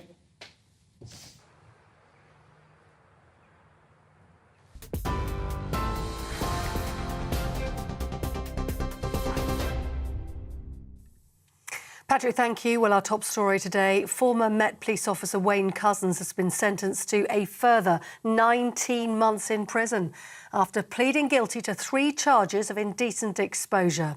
In one instance, the court heard how he was meant to be on duty and working from home when he exposed himself at a woman in a country lane just months before he murdered Sarah Everard. The 50-year-old is already serving a whole life sentence for the murder of Miss Everard in 2021. Charity groups are warning thousands of asylum seekers will be left permanently in limbo under proposed government plans to tackle illegal migration via small boats crossing the Channel. The new legislation would mean those who arrive on boats would be prevented from claiming asylum and would be banned from returning to the UK. The government says it's getting a grip on illegal migration and promised more safe routes for asylum seekers. And that coming as GB News reveals more than 3,000 people have crossed the Channel so far this year. That's nearly double the year before. The Shadow Home Secretary, Yvette Cooper, says the government isn't doing enough to fix the problem. Well, we need action to stop the dangerous boat crossings that are putting lives at risk and also undermining border security. That's why we've called for a new cross-border police unit to go after the criminal gangs that are really driving this, as well as a new agreement with France and an overhaul of the asylum system to end hotel use. But all we've got so far at the moment is just headlines from the government that look like they're a repeat of the headlines they had around last year's bill, which just didn't work and ended up making things worse. And lastly, the 3 people killed in a car crash in Wales have been named as 21-year-olds Eve Smith and Darcy Ross and 24-year-old Rachel Jean. 2 others, 20-year-old Sophie Rousson and 32-year-old Shane Loughlin, were all seriously injured in the accident. Police investigating the crash say the group went missing after a night out on Friday and were last seen in the early hours of Saturday morning. That's all from me from now. I'm back in half an hour. See you then.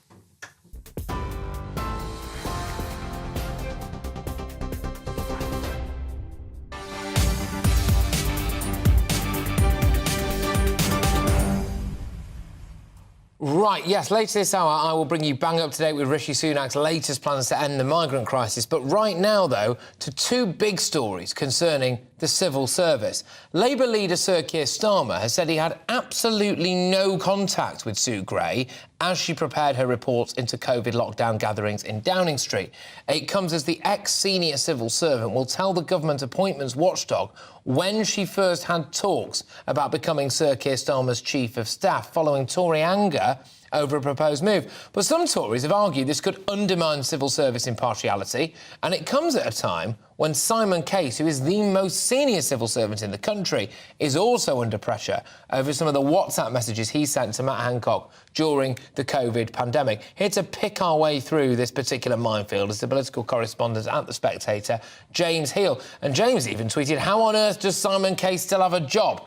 before. So there you go. James joins me now. James, can I start? Well, I'll start with the Simon Case. So I think we should probably be starting with Sue Gray. But anyway, what is the latest with Simon Case? Well, over the weekend, the Telegraph revealed that Simon Case had been WhatsApping Matt Hancock in quite an unimpartial way, discussing the rival views of cabinet ministers throughout the 2020 and 2021 lockdowns, including such gems as accusing Alok Sharma, one of the sort of Tory moderates, of pure conservative ideology, which isn't really what you'd expect the Cabinet Secretary of the Civil Service to be saying. And this follows messages in which he appeared to be sort of taking joy from seeing people who are quarantined when arriving back from holidays. So really these messages, although raise questions about Matt Hancock's behaviour in office, Matt Hancock is obviously gone, his political career is dead. So there's questions about Simon Case, who remained the Cabinet Secretary, the most senior civil servant in this country. OK, and just in a nutshell, those questions would be what? That he wasn't particularly impartial, or that he wasn't a massive fan of the British public, given the fact he appeared to be revelling in them being locked up? Well, both, and that he lost sight of impartiality, he lost sight of due process. There were no checks and balances on proper cabinet government, and his other job is to lead the civil service, and he looks to have completely lost sight of that. And my understanding is that a number of civil servants are very unhappy with his leadership of it, so there's a lot of pressure for him to go. OK, now, Sue Gray is the other big story in town. We went to the House of Commons live earlier on, about an hour ago, on this very show. Urgent question raised there about impartiality of the civil service as a whole, but also whether or not due process had been followed by Sue Gray and the Labour Party, for that matter, when it came to supposedly appointing her as their chief of staff. Can you run me through some of the unanswered questions in that grey area, please? Appropriate grey area. I think the main question is, when was an approach made, really? Because last week, Labour sources were briefing out that Keir Starmer made a personal approach a couple of months ago. There was a vacancy from October onwards. That would be 5-6 months ago. When did these approaches start, and how much contact has Sue Gray had with the opposition? Senior civil servants are not supposed to be liaising with shadow cabinet members. And I think it was really telling this morning that Keir Starmer did an interview, a phone-in, and he was asked 6 times and could not answer when he first initiated contact. And obviously, if Sue Gray is emblematic of other civil servants, people will be asking, how can government ministers trust their aides if they're going to defect to the opposition? Well, indeed. Now, some of the things that were read out in Parliament earlier on was whether or not, due to the Civil Service Code, whether or not due impartiality was a question mark here for Sue Gray. Was she impartial? Whether or not she had declared any interest, if indeed there is any interest, to the Labour Party or to Keir Starmer. She should supposedly have approached senior bodies to say that she was going to be taking on another job. What was clear from that was that the Cabinet Office had not yet been informed. What could all of this really mean, James? Because some people will be saying, well, this shows that maybe there was some kind of bias when it came to Boris Johnson's departure, when it came to the findings of the Partygate report. I mean, is there any accusation of that being levelled here? I think there are certainly Tory MPs who will make that case. And I think they will be furious because they went out and defended Boris Johnson throughout this. And now they perceive as though there was an injustice here. Personally, I think that, Boris Johnson himself praised Sue Gray throughout the report and when it was published. So I don't think her work is necessarily in the firing line here. What I do think is up for question is how she was following rules, how widespread this attitude is in the civil service, and also Labour's approach. Because Keir Starmer, remember, made great political hay out of being the anti-Boris Johnson. He was the roundhead to Boris's cavalier. He was the Mr. Rules. He was the person who was going to go by due process. He was the lawyer, the prosecutor-in-chief. And now it turns out, Jeremy Quinn this afternoon told the House of Commons that actually the government rules have been breached. and that actually there should have been, the approach should have been registered, and the job appointment should have been consulted upon before it was made and offered and accepted by Sue Gray. So actually, for all this talk about being, whiter than white, it turns out perhaps to be distinctly grey instead. Hey, there you go. All right, look, thank you very much. James Heal there, who's political correspondent for The Spectator. Now, loads of you have been getting in touch with my big email shout-out, and it was on whether or not people have a human right to stay in the UK or whether or not it is a privilege. And it's in light of Rishi Sunak supposedly announcing his way of stopping the small boats crisis and cutting back on illegal immigration as a whole. Annie from Norwich says, the usual do-gooders coming out of the woodwork, claiming human rights of the law-breaking migrants. Why do they not consider the human rights of the low-paid and homeless, whose lives are downgraded by people jumping the queue? And it's interesting you should say that, Anne. It is strong stuff. But we were in Leicestershire earlier on, and we'll be back in Leicestershire shortly, where residents of a small town, a small community in Kegworth, are about to have a protest about an asylum seeker hotel there. And you know what I said to the guy who I interviewed earlier on? I said, well, why are you so angry about this? And the first words out of his mouth were about the people whose jobs had existed at this hotel, and an escape room that was there, and a restaurant that was in this hotel, and a leisure facility, that they were now out of a job. So it wasn't really anything to do with necessarily the far right at all. It was very much to do with workers' rights, actually. So I think you were alluding a bit to that. What about people who are here working? Sean from Dover says, how can people say we are leaving the migrants in permanent limbo? We do not have to allow anyone to come to Britain to do it. It's not their given right. And that is in answer to that question I said. The government's line at the moment appears to be, it is not a human right to live and work here. One second. I believe I'm going to the House of Commons live now to hear from Suella Braverman. Sir John finds that there was a failure by the security service to act swiftly enough, and problems with the sharing of information between the security service and counter-terrorism policing.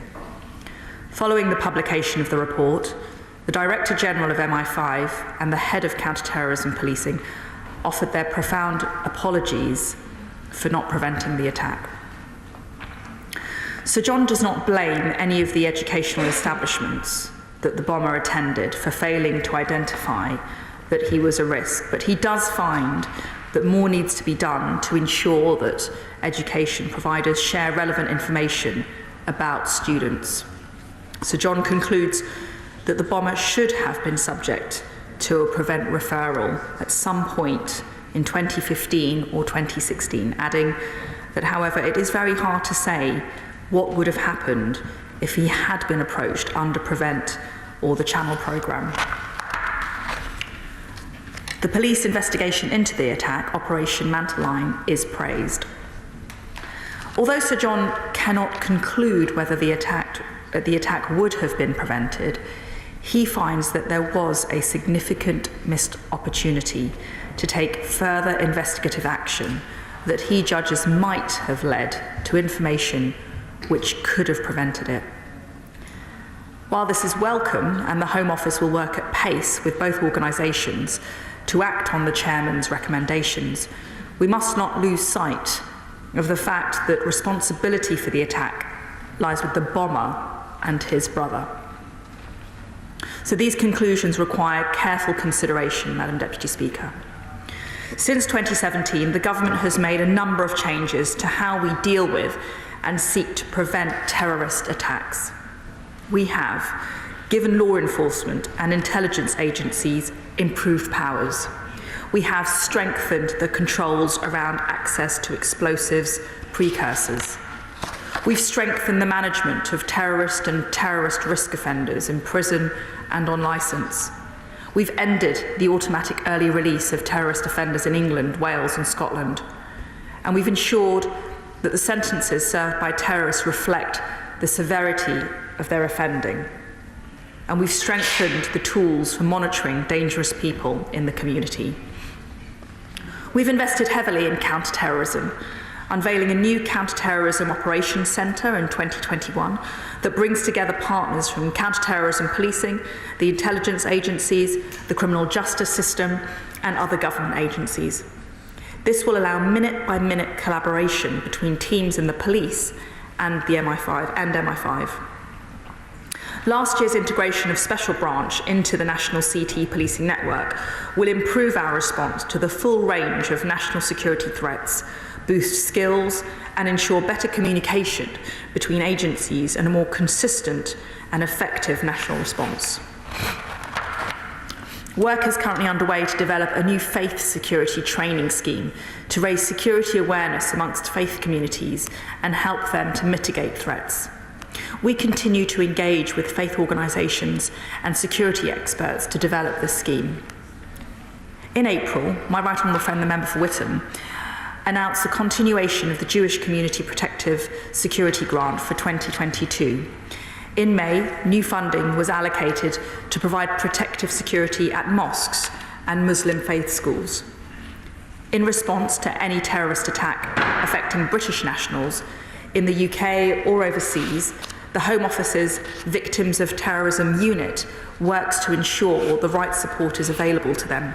The unit is conducting an internal review to strengthen their work. I am overseeing a comprehensive review of the contest strategy to combat terrorism. This follows on from the independent review of Prevent, led by William Shawcross, which assessed the programme's effectiveness in stopping people from becoming terrorists or supporting terrorism. And as the independent review made clear, Prevent requires major reform, and I've accepted all of the review's recommendations.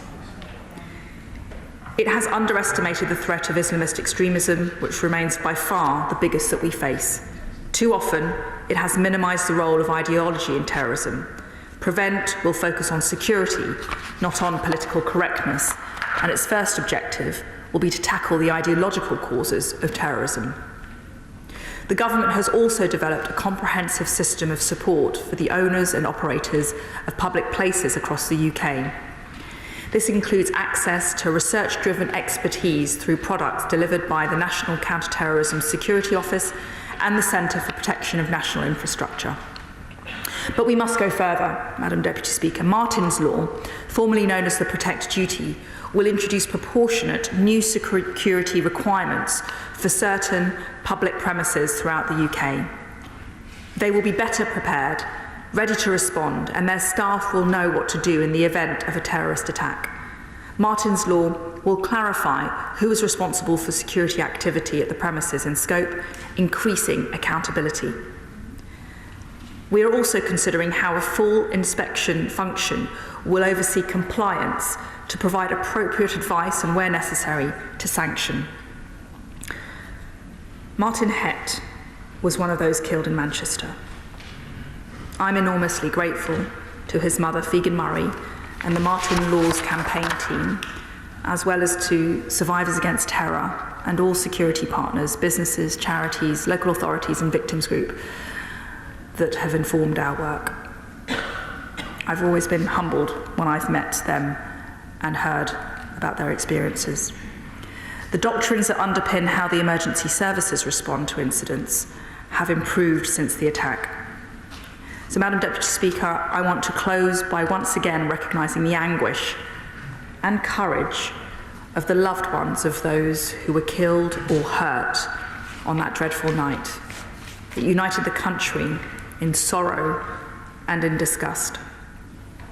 We will continue to work non-stop to prevent further such tragedies being visited upon others, and I commend this statement to the House. Thank you. Shadow Home Secretary.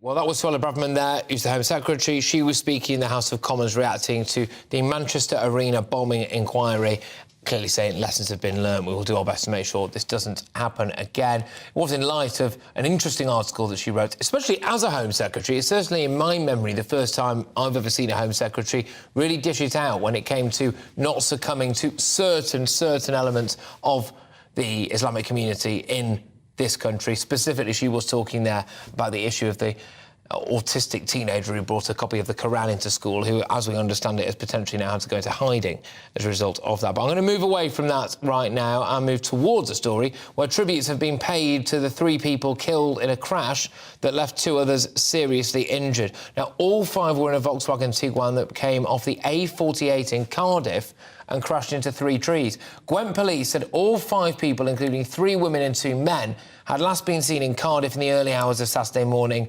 and after a night out. Let's cross live now to the scene and get an update from our reporter, Jack Carson. Look, Jack, thank you very much. And I understand the police force might have actually referred itself to a watchdog as well. What's going on? Well, Patrick, they've referred themselves to that watchdog, but they said that's all part of common procedure. But we have had the confirmation of the 3 people who have sadly died in this accident. 21-year-olds Eve Smith and Darcy Ross and 24-year-old Raphael Jean were officially confirmed as deceased today. All 5 of them went missing in the early hours of Saturday morning. They were last seen around 2 a.m. and all their friends and family reported them missing to the police, and search parties got underway. It was only in the early hours of this morning that they found that Volkswagen Tiguan here in the bushes, in the trees, by this very busy roundabout here on the A48, one of the main routes in and out of Cardiff. And you're right, tributes have started to be paid here, with lots of flowers and balloons being brought. Members of this community, their friends, coming and paying their respects like saying, Eve Smith, you were a truly beautiful young girl whose heart was made of gold. One of the other friends saying that Darcy Ross, I'm going to miss you, you're a real ray of sunshine. We know that, of course, 20-year-old Sophie Russon and 32-year-old Shay Lachlan are still in hospital, believed with serious injuries. But there are questions from the community here, particularly around the time it took to find this car and whether anything could have been done in that time period in the meantime. Police say the car was found from a helicopter in the early hours of this morning, but members of the community here, friends of the girls, saying that actually it was a member of the public, and they were disappointed with the response from the police to their reports of them missing. So questions for the police to answer here, and as you mentioned, they have been we've referred themselves to that watchdog as this investigation gets underway. The police presence here now ceases to exist. They've moved on from here. The site here has been open for many members of the public to lay tributes and also go and see and actually go around the area where the car is believed to have crashed. You can see marks on the trees and the branches around where that car obviously was involved in the accident. We're still quite unsure about the details of how that accident happened. The road leading up to the roundabout here is very windy, very bendy as you approach the roundabout. So lots of questions still to be answered around how the accident happened, and of course for the police to answer members of the community around their response when it was announced initially as just a missing persons inquiry. Jack, thank you very much. Jack Carson there, who is at the scene of that particular incident in Wales. Now, we're moving on, because if you don't watch Free Speech Nation on GB News every Sunday, then you are missing out, OK? And no, I'm not just paid to say that, you genuinely are, because it tackles some of the most important issues around and provides plenty of laughs along the way as well. But last night, if you've not seen this, by the way, you've got to check it out online. But last night, viewers and listeners were laughing at, rather than with, one of the guests. Check out what happened when presenter Steve N. Allen spoke to a chap, remember the name, called Jonathan Code. Is none other than media and crisis PR lawyer Jonathan Code, who was actually recently asked to act for Matt Hancock. Thank you for joining me. Yes, I have to say that's disappointing, because I made it absolutely clear to your programme. I asked them not to disclose that, and that is very, very poor journalism. OK, well, it seems like, are you OK to carry on, or is that the kind of thing that means you don't want to carry on? No. I'm going to apologise for having that in the... I can't go around, because I disagree with what a lot of you say, but you've stood there in front of a baying audience throwing poo left, right and centre at Matt Hancock, when your own television station has engaged in correspondence with me where I explained that one, I'm in a position to be able to comment on this, and mentioned that I'd been approached by Matt Hancock. I asked you not to mention that. Well, I apologise that we've... I apologise that we may speak to you. No, you haven't answered the question. Do you think that's right? Yes, in the specific example I'm about to say. Yeah, you do. Okay. Well, then, God help you. If you really think that obligations of confidence are worth that little, I don't believe you. I don't think you believe that's right at all. Is there any case? I've just been given the actual email that you sent to my producer, which they'd like me to read out. As a courtesy to the lady who approached me to act for Matt Hancock, I would be grateful if it was mentioned that he asked me to act for him. So it seems that you actually... You're absolutely right that it's my mistake. I missed out the knot. I take all of that back. My abject apologies. You're right and I'm wrong. How good was that, people? Well, it must be said that it's been reported that a spokesperson for Matt Hancock has said the former Health Secretary has never spoken to or met Jonathan Coad. I'm delighted to say I am joined by Steve and Alan. Steve, you wonderful man. Firstly, well done yesterday with handling all of that, but I wanted to get a little bit of behind-the-scenes info on this, because it's been seen about 1 million times, more than 1 million times on @GBNews at Twitter. Steve, for a second, the world must have fallen out your backside there. Yeah, I've got certain muscles that I didn't know I have that are still not unclenched. You're right. As soon as it happened, I thought, oh, whoops, there's been a mistake. And the tone of that mistake, if it was an honest mistake, I tried to apologise and didn't want to spend the full 10-minute interview being told how bad I was. I was like, OK, I'll apologise and let's move on and let's get to some meat of the dish. So it was a few minutes until I got a note in my ear that said, we're getting the email now. And those words were like nectar, because there's no way we were getting the email to make us look worse. So it was a case of like, let's try and get this discussion on, but at some point I will have a trump card to play. And it felt good, I'll be honest. So were you letting him run quite a bit, getting progressively more and more angry, knowing in the back of your mind that you were about to absolutely sting him? Well, not really, because I think the sting ends up being off topic. But that was the problem. He wouldn't get on topic. Not that I'm not here to do a pile-on, but I would have preferred to have a discussion with a person who knows way more about law than I do, about confidentiality, non-disclosures, and the issue of public interest. But I just couldn't get onto that. So I was trying to have a proper discussion on that, which for some reason he seems to be very angry at me. I'm not sure what I did. But then it was nice to know that the end of it might include an email that somewhat saved us.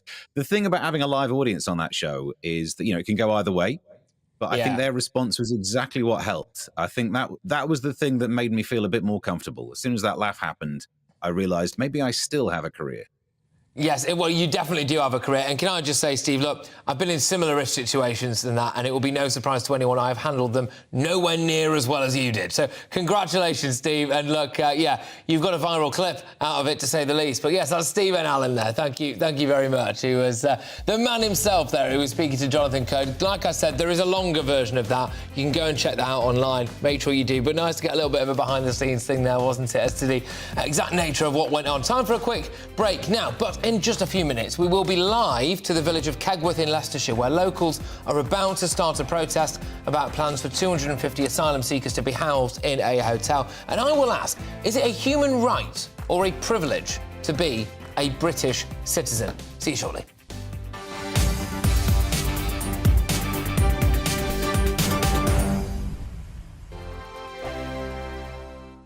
I joined GB News because I was sick and tired of not hearing my views being represented, not just mine, but so many people that I knew and spoke to. I just couldn't get my voice out there. I couldn't say anything. I couldn't do anything. Whatever the narrative was, I kind of had to follow it. GB News is there to provide a voice for those who have been ignored by the establishment media. We think different things, we've got a different style. GB News is here to be optimistic and positive about the future. It's real kind of dynamic and flowing, with the audience very much at the heart of it, like a big family. Here at GB News, we talk about the things that matter to you. Hearing the voices from right across our towns and cities, especially our towns. All sides of the argument represented with a heavy dose of opinion. We're on a mission here to make a difference. And the GB News family really is here for you, and whatever time of day you can watch or listen. Britain's watching. Britain's watching. We're proud to be GB News. The People's Channel. Britain's news channel. Westminster is going around in ever-decreasing circles, followed by the media. Britain is broken. How on earth did we get into this mess? But more importantly, how do we get out of it?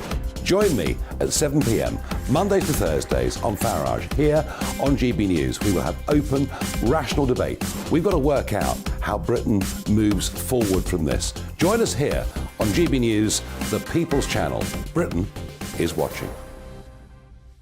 You've probably seen politicians interviewed 1,000 times, but we do it differently. We find out who they really are, we don't shout, we chat, and hopefully we bring a bit of light, not just heat. Did you know Kate Moss? Apparently. Do you have a pair of jeans or a pair of jeans? No, of course I don't. What would I do with them? My friends are like, oh my God, what's she doing now? Join me every Sunday at 6 for Gloria Meets, only on GB News, the People's Channel, Britain's news channel.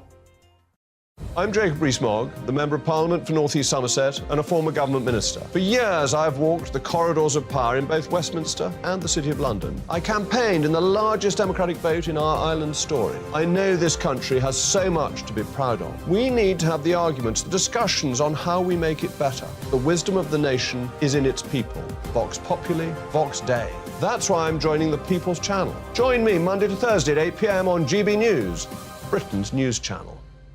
I'm Mark White. As GB News Home and Security Editor, I cover those key issues that are so important to you. Our authorities, our communities doing all they can to combat violent crime. With the public services under unbearable strain, why are we still failing to control our borders? Defence, the first priority of any government, has been continually hollowed out. Can we trust our politicians to protect the armed forces? Join me, Mark White, on GB News.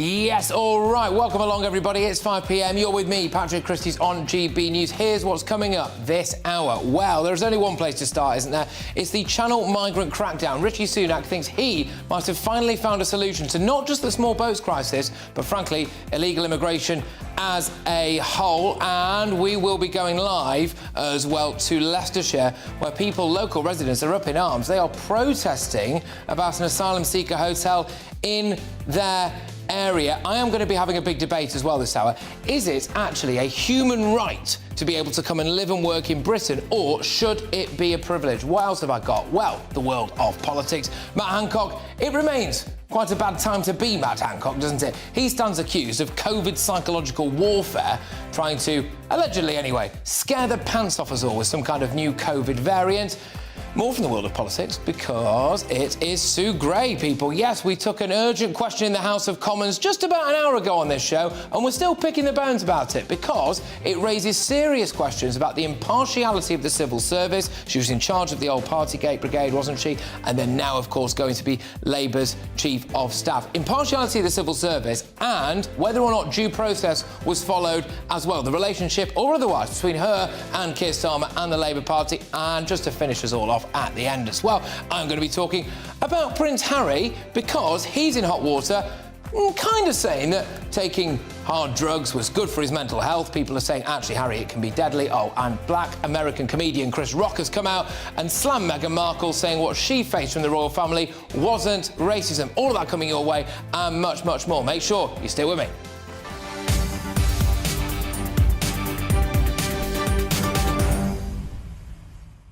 Cheeky little reminder of what I've got coming your way in terms of a big debate. GB Views at gbnews.uk. Is it a basic human right to be a British citizen, or should it be a privilege? So we're going to be debating that. That's coming in half an hour. But right now, though, I'm going to throw you over to the news with the wonderful Polly Middlehurst.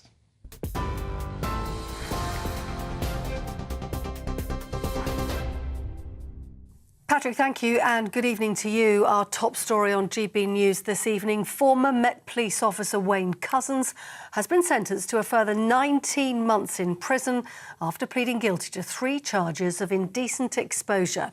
In one instance, the court heard how he was meant to be on duty and working from home when he exposed himself at a woman in a country lane, and that just months before he murdered Sarah Everard. The 50-year-old is already serving a whole life sentence for the murder of Miss Everard in 2021. In a statement, the Metropolitan Police said the latest crimes brought shame on us all at the service. Well, in other news today, charity groups are warning thousands of asylum seekers will be left permanently in limbo under proposed government plans to tackle small boats crossing the Channel. The new legislation would mean those who arrive on boats would be prevented from claiming asylum and would be banned from returning to the UK. The government says it's getting a grip on illegal migration and promised more safe routes for asylum seekers. And that comes as GB News reveals more than 3,000 people have crossed the Channel so far this year, nearly double the year before. Shadow Home Secretary Yvette Cooper says the government isn't doing enough to fix the problem. Well, we need action to stop the dangerous boat crossings that are putting lives at risk and also undermining border security. That's why we've called for a new cross-border police unit to go after the criminal gangs that are really driving this, as well as a new agreement with France and an overhaul of the asylum system to end hotel use.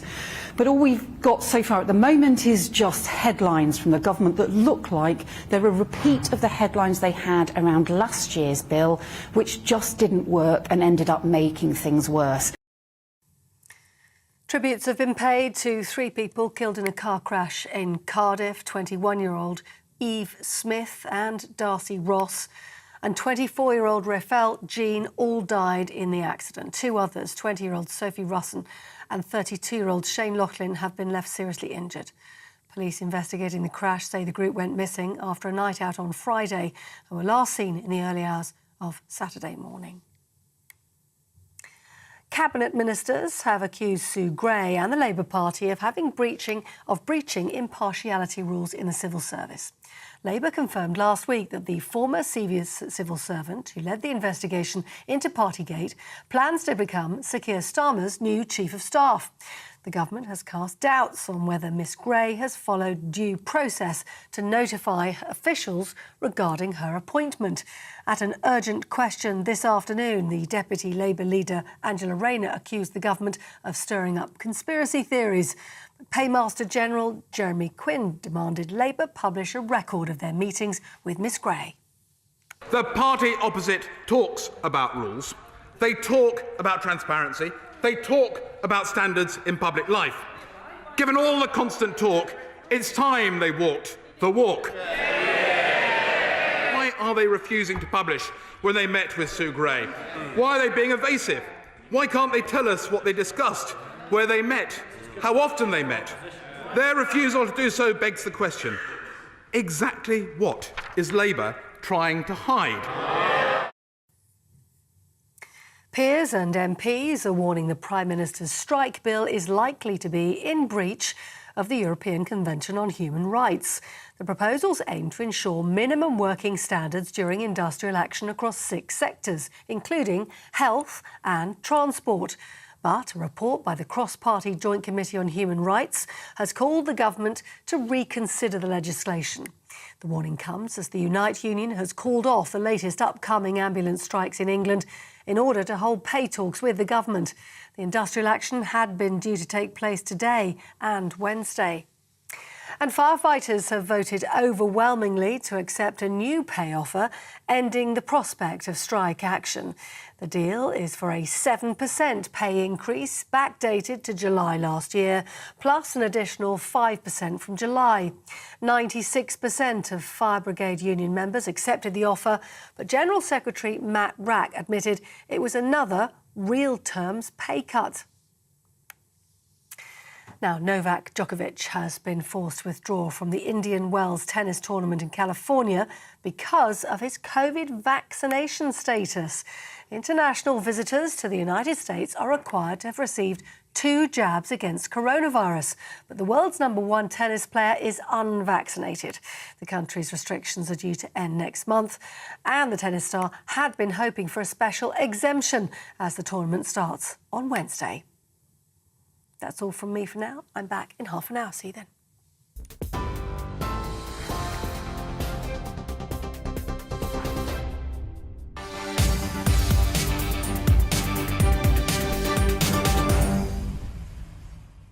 Yes, welcome aboard. Now, lots to get through this hour. In a few minutes, I will be going live from a protest about plans to place 250 asylum seekers in a hotel in a small Leicestershire village. But first, Channel migrants illegally entering the UK will be removed and then banned from any future return under new legislation set to be revealed tomorrow.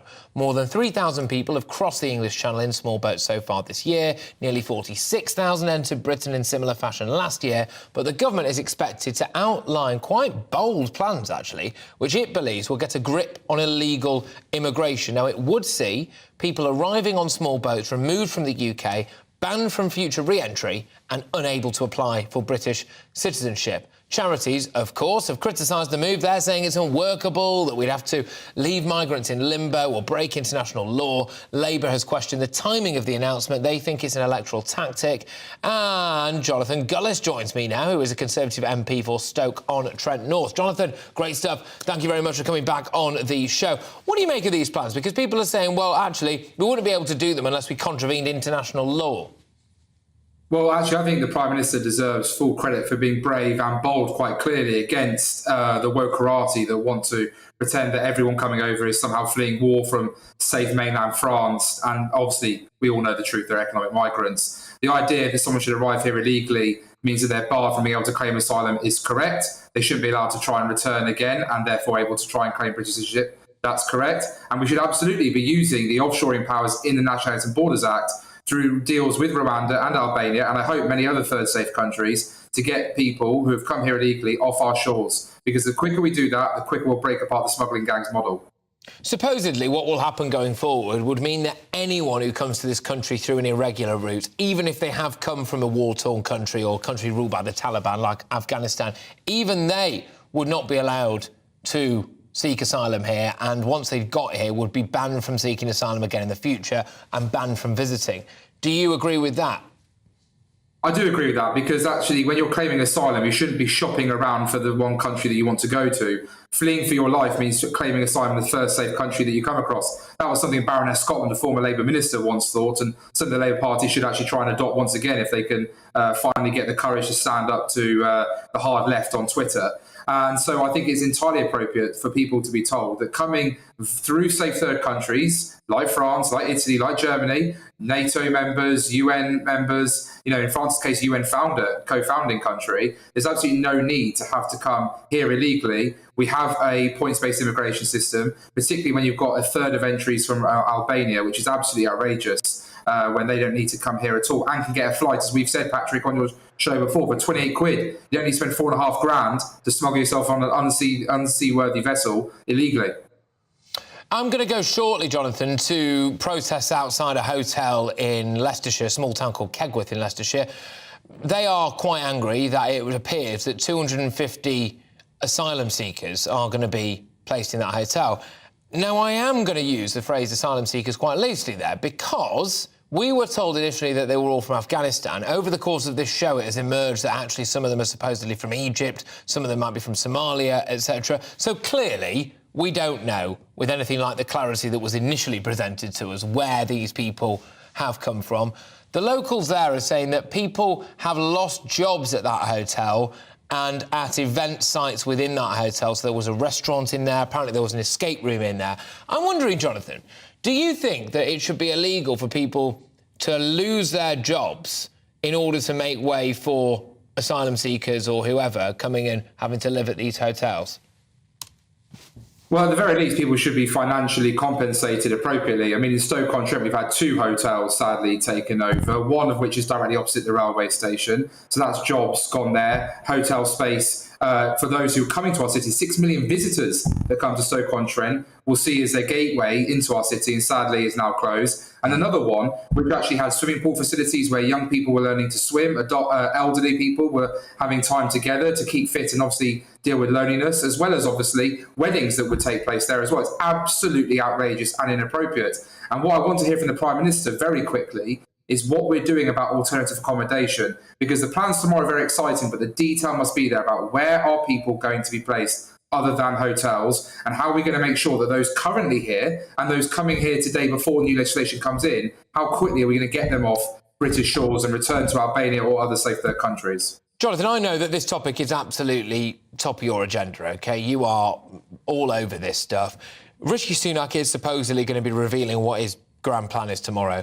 You must have been banging on his door saying to him, Rishi, can I get a sneak peek of this? What do you know about what we're going to hear from Rishi Sunak tomorrow, do you think? Can you give us a little insight into anything, please?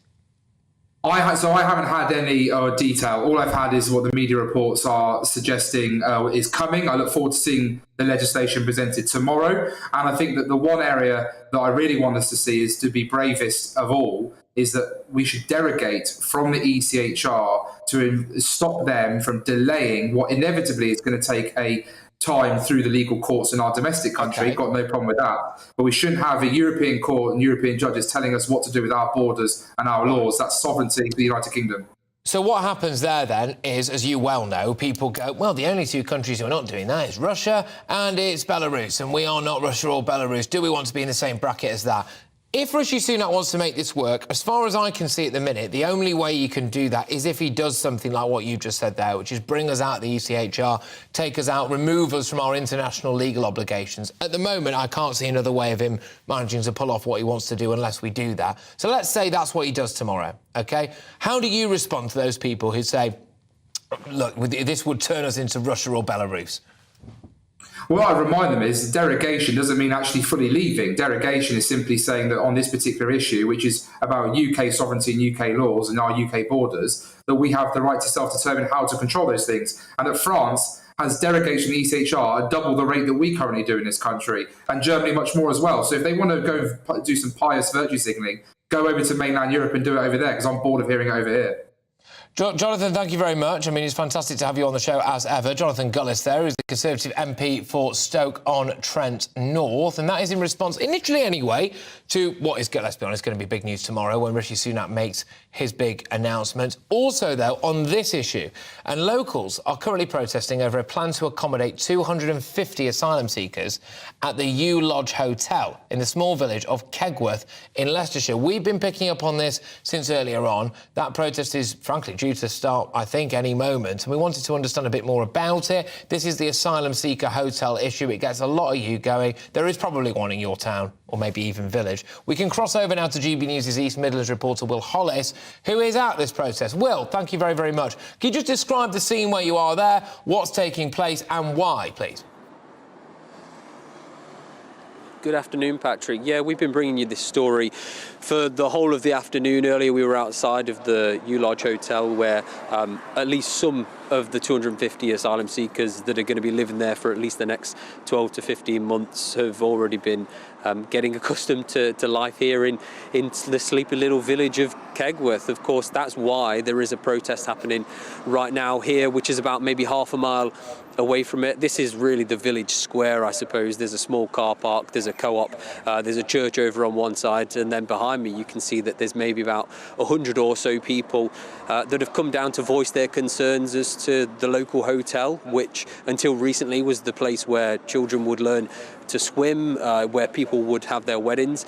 Those sorts of things won't be happening here anymore, and that's really one of the concerns that I've been hearing from people that are here in northwest Leicestershire, just quite close to the Leicestershire, Derbyshire, Nottinghamshire border. It really is about access to resources from what I've been hearing. It also seems to be about ratio. There's only about 4,000 or so people that live here, 250 people moving in, particularly from what I'm hearing, if they are young men. That seems to be raising a little bit of concern in the local community. You can hear people pipping in the background. If it's anything like strikes, that's usually because there's support for it. What you'll also see if you're watching on television is that there is people wearing kind of pink and purple bibs. Those are police liaison officers. Behind my camera, which you can't see, Patrick, there's a big 4x4 police jeep. There's also a classic police car on the other side. And I've probably counted all in all about maybe 6 or 8 police officers that are here at this event. Now, this is the second protest of this sort. Excuse me, last week there was also a protest. At that protest, at least 2 people were arrested. 2 people have been charged. One of them was a 26-year-old man. He's been charged with assaulting a police officer, expected in magistrate courts in the coming week. And then there was also a 54-year-old man who was charged with obstructing a highway. So that's why this protest is happening here in the centre of town, in an area that's pedestrianised, rather than directly outside of the hotel where it did cover the whole of the street. Now, I'm told that 400 people were there that time.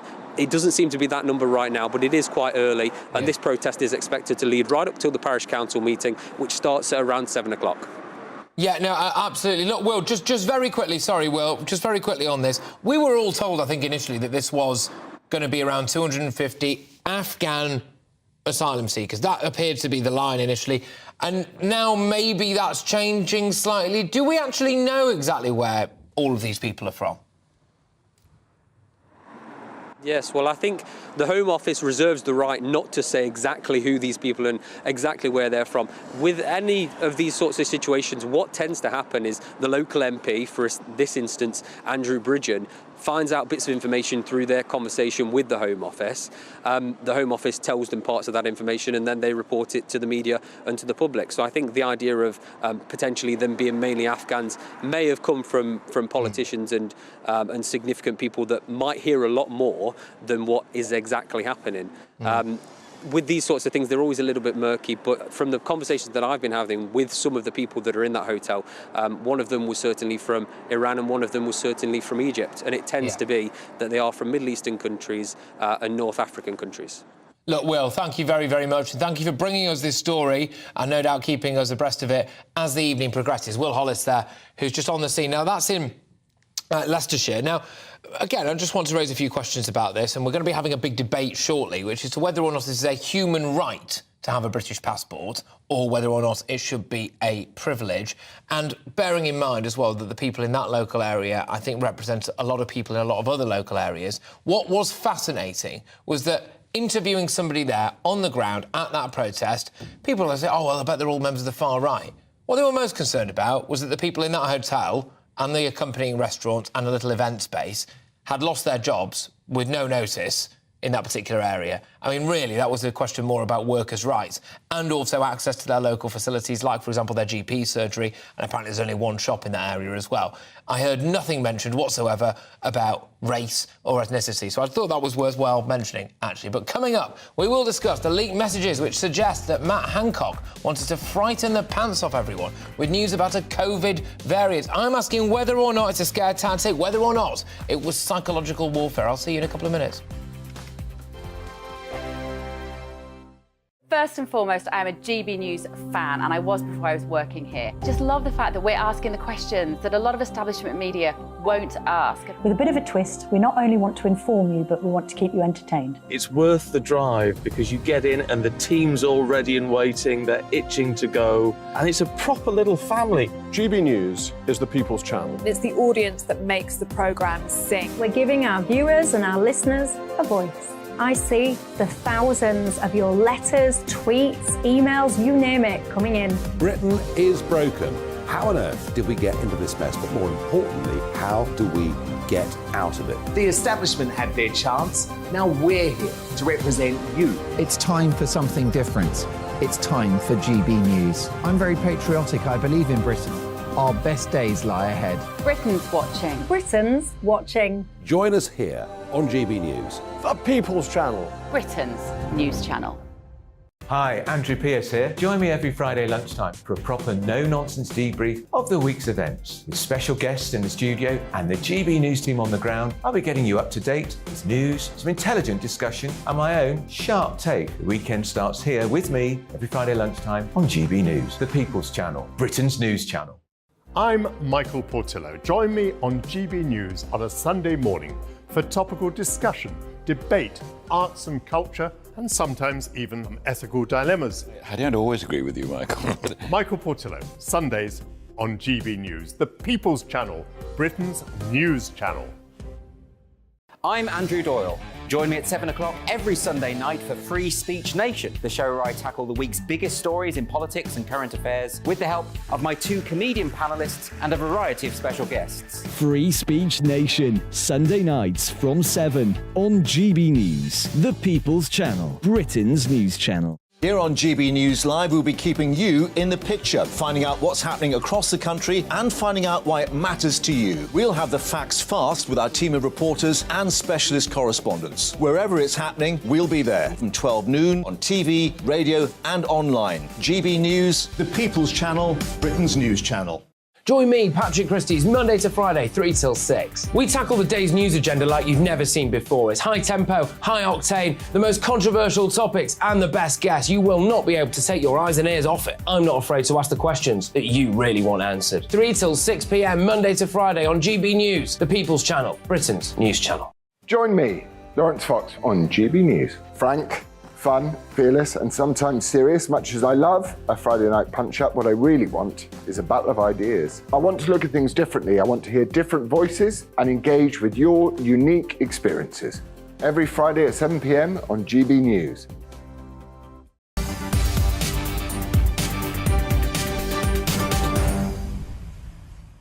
Two big political stories doing the rounds at the moment. There is, of course, the lockdown file latest with Matt Hancock, which would appear to show that he wanted to scare the pants off the nation with some COVID variant. I'm asking whether or not that is tantamount to psychological warfare. There is, of course, as well, the Sue Gray latest, the lady who was in charge of the Partygate inquiry, top civil servant at the time, who is now about to be, anyway, it would appear, Labour Party's Chief of Staff.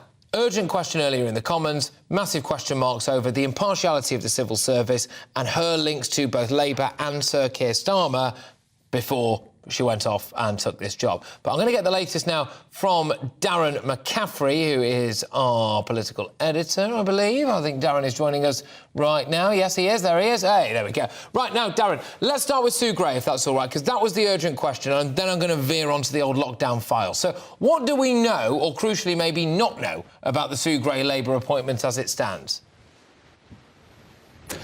Well, so this urgent question came about from Conservative MPs who are pretty concerned about the impartiality, if you like, of the civil service in all of this. Of course, urgent questions can only be asked of government ministers, and so this was a Conservative MP asking a Conservative government minister about the a supposed appointment of Sue Gray to the Chief of Staff of the Labour Party. Now, in that answer, it was clear that the government are not terribly happy about this appointment and that they feel there are questions to answer. The answer came from Jeremy Quinn. He's a Cabinet Office Minister, and he said that the Cabinet Office is looking into the resignation and the circumstances of Sue Gray's resignation. He says it is unprecedented for a serving permanent secretary to resign and take up a senior position with the Labour leader of the opposition. It is an exceptional situation, he said, and that he was disappointed by the decision that she had taken. So the government clearly are looking into all of this. There are continued questions about when these potential discussions began between Keir Starmer and Sue Gray. The Labour leader was asked about this on the radio this morning, Patrick, and frankly didn't have an answer to it. He said a short while ago, but not been willing to draw on a date. Now, Labour, for their part this afternoon, is saying that the Conservatives are indulging themselves in conspiracy theories, with Angela Rayner essentially saying that the Conservatives were using parliamentary time to indulge in the conspiracy theories of the former Prime Minister and his gang. But in the end, this controversy is not going away, not least of all because I think, frankly, Labour haven't necessarily been as open and transparent about this entire process as they could have been. Yeah, absolutely. What was read out in Parliament there was that Sue Gray apparently resigned from the civil service on the 2nd of March. Labour announced the job offer on the 3rd of March. And was she supposed to have made the government aware of this in the meantime, which quite clearly was stated in Parliament that she hadn't done? Lots of questions there which you've identified. But something else that isn't going away, Darren, is another big story, which is the lockdown files, specifically about Matt Hancock rejecting the plan to cut isolation, to cut lockdown times, because he didn't want to appear like they'd made a mistake, which I don't think is a particularly good reason to do that, but also wanted to scare the backside off the nation with a new variant. What's the latest revelations in the lockdown files? You're really fascinated this in the sense that the government at all times said that they were following the science, if you like, throughout this pandemic, and yet it seems that, at least from what we've seen so far, that actually some of the scientific advice was informing the government or telling the government to be a bit more lenient rather than draconian when it came to some of these lockdown measures, not least of all, you say, on the quarantine period that people had to isolate themselves for when they tested positive. The chief medical officer seemed to be suggesting actually that number could be lowered from 14 days, and yet the response from the then Health Secretary Matt Hancock was, well, hold on a second, if we do that it'll look rather hasty and it'll look like we may have made a mistake in the past. As you say, not necessarily a good reason for conducting government policy. policy. And there's a whole other range of issues on that. And yet you also talked about this idea of unleashing a new variant. Now, that wasn't an actual new variant, it was bringing up the fact that there have been different variations in the original COVID virus, but the use of the language, the use of what someone described as Project Fear is clearly concerning many, this sense that the government were trying to kind of frighten people into obeying some of these lockdown rules. Now, in saying that, of course, the government would argue at all times they did follow the science, that there is a public inquiry, that these are selected messages that journalists have decided to pick out. It may not tell the full story. I would also suggest, I don't think it's actually rocked the foundations of what we knew about what happened during the COVID pandemic, but it has provided a lot of colour, it's pulled back the curtain a little bit, and it's shown, I think, a slightly uglier side to the politics that are necessarily reflected on WhatsApp messages that many people thought obviously would be private. People would suggest if everyone was to read everyone's WhatsApp messages, they might not look terribly good in the whole light today. But this is politics, and it matters because clearly these measures impacted every single one of us in the country. Yes, all right, look, Darren, thank you very much. Darren McCaffrey there, our political editor, bringing you up to date with two big political stories. But you may remember, Sir Keir Starmer called for stricter lockdown measures, didn't he? And even said that Boris Johnson was risking leading the country into a summer of chaos and confusion when he eased the rules in 2021. So I wanted to get the Labour perspective on all this now that the lockdown files and WhatsApps are coming out in the wash. And joining me is the former Labour Party special advisor and columnist. It's Paul Richards. Paul, thank you very much. Great to have you on the show.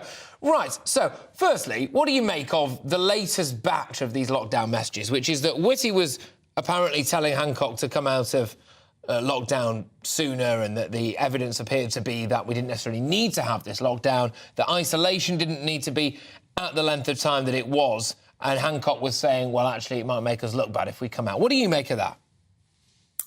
Well, your correspondent there just used the word ugliness, and it does show the very ugly side of politics, where this particular political leadership seem to be more obsessing about their own positions, their own standing in the public eye, their own political futures, than thinking about the best possible outcomes in terms of public health. It just reveals a kind of a vanity and a narcissism at the heart of government. And no, you're of course it's right to say if all of our WhatsApp messages were read in public, it would be pretty embarrassing. But, we're not cabinet ministers, are we? We're not in the middle of a pandemic when we're trying to save hundreds of thousands of lives. It's really rather disappointing, I think, to see this is what was going on behind the scenes. Can I just ask, though, does the same not apply for the Labour Party, who were actually calling for longer and stricter lockdowns? Well, that's an argument about the policy and whether that was right or not. But I don't think the Labour Party were calling it based on what would make them look good in the papers. I think how do you know? Let's just qualify that, Paul. WhatsApps are mostly about Hancock. Just quickly on that, Paul. What would the Labour Party, do you think, or what would you have been advising the Labour Party to do in this situation? Because is it not reasonable to suspect that there was quite a lot of virtue signalling taking place, mainly around the preservation of life? And I mean, can you actually honestly say that the Labour Party in that situation would have, just brought us out of lockdown earlier? They weren't calling for that at the time. Well, I think my main piece of advice would have been the thing that I was taught when I entered government, is to never write down anything you're not happy to see across the national newspapers' headlines. If you look at the traffic to and from during the great financial crash, for example, it didn't have this kind of awful, narcissistic, vainglorious style that Hancock has approached. Even during the expenses scandal, which I was in government for too, I mean, even then it wasn't this quite sort of tone of, what's it all going to look like in the press and the media. You could say that's just because that's WhatsApp and that's what it is, but it obviously does belie a sort of thought process and a culture at the heart of government. The big question, though, is, Patrick, where is the inquiry? If we had a proper inquiry going on, all of this stuff would be being discussed in public by legal minds. We'd all be able to look at it properly through the prism of a proper inquiry. The pandemic's been over for months, and we haven't even started it yet. So where is it? Yeah, well, look, I think we all want this official inquiry. That's fair enough. Just a quick one from you, if that's all right, and it's about the latest revelations, and it comes to Sue Gray. Questions would be a better word, actually, than revelations. Not much has been revealed yet, and that's the point, actually, isn't it? So when it comes to the questions over Sue Gray, Keir Starmer, supposedly forensic, supposedly, you know, a man of absolute 100% integrity, I think people will find it quite hard to believe that Sue Gray resigns on the 2nd of March and is offered a job by Labour publicly on the 3rd of March, and that there was no interaction that may have broken civil service code of conduct between now and then. And Keir Starmer would have had a duty to uphold that, wouldn't he? What do you think? Well, I mean, obviously no idea, do I? Because, and neither does anyone else at this stage. But it is just one of those other signs that serious-minded people are coming to Labour, including wanting to work for Labour, despite illustrious long careers in other professions, including the civil service. I mean, being a civil servant doesn't mean that you don't have any political views at all. It just means that you serve the government of the day and you are neutral. So once you stop being a civil servant, you can do what you want. And, you know, she's one person amongst many from the worlds of business and all kinds of other things where people are thinking about the next government and thinking that may well be a Labour government. So that's the Do you honestly, Paul, do you honestly think that if you were a Labour supporter, I'm assuming you are, it'd be weird if you weren't, if you were a Labour supporter and your son was quite high up in the Labour Party as as the Labour Party's Irish Brigade or whatever it is, and you were working in the civil service, and then you were such a supporter of the Labour Party that apparently you would want to go back to the Labour Party as soon as you possibly could. Do you honestly think you wouldn't let your political views cloud your judgment? Do you think you could be truly independent and objective? Do you think, realistically? Well, our entire civil service ethos is based on that neutrality and that ability to serve the government of the day. We have a neutiral civil service that works for whichever ministers they are landed with. But and that's why is Keir Starmer being so shady about when he contacted Sue Gray and what relationship they had prior? Because that should be an easy answer. You'd be able to answer it, wouldn't you? I'd be able to answer it. In my case, never. But why can't Sir Keir? I imagine it's because there is a sort of a story that needs to be told, but they need to sort of sort out, get their ducks in a row and make sure they're all singing. Just getting the truth right in the right place so that there's no sort of, follow-up afterwards. That's a perfectly reasonable thing to do, given the level of scrutiny there will be. There is a huge level of skill to your level of spin, and I must say I'm here for it. I am here for it. Look, thank you very much. I do enjoy our little interviews. That's Paul Richards there. He's a former Labour Special Advisor and columnist. There is a certain skill to being able to spin something. Anyway, right, we've got loads more your way before 6 o'clock. In a few minutes' time, we will debate whether it's a basic human right to settle in this country and become a British citizen, or actually whether or not it's a privilege that should be defended. That promises to be a lively one. And for a couple who say that they want their privacy, Harry and Meghan don't have to do a lot of interviews, do they? We will discuss Harry's controversial comments about his use of drugs and their invites to the King's coronation. Keep your views coming, GBViews at gbnews.uk. But right now, well, before any other delay, it's Polly Middlehurst with the headlines.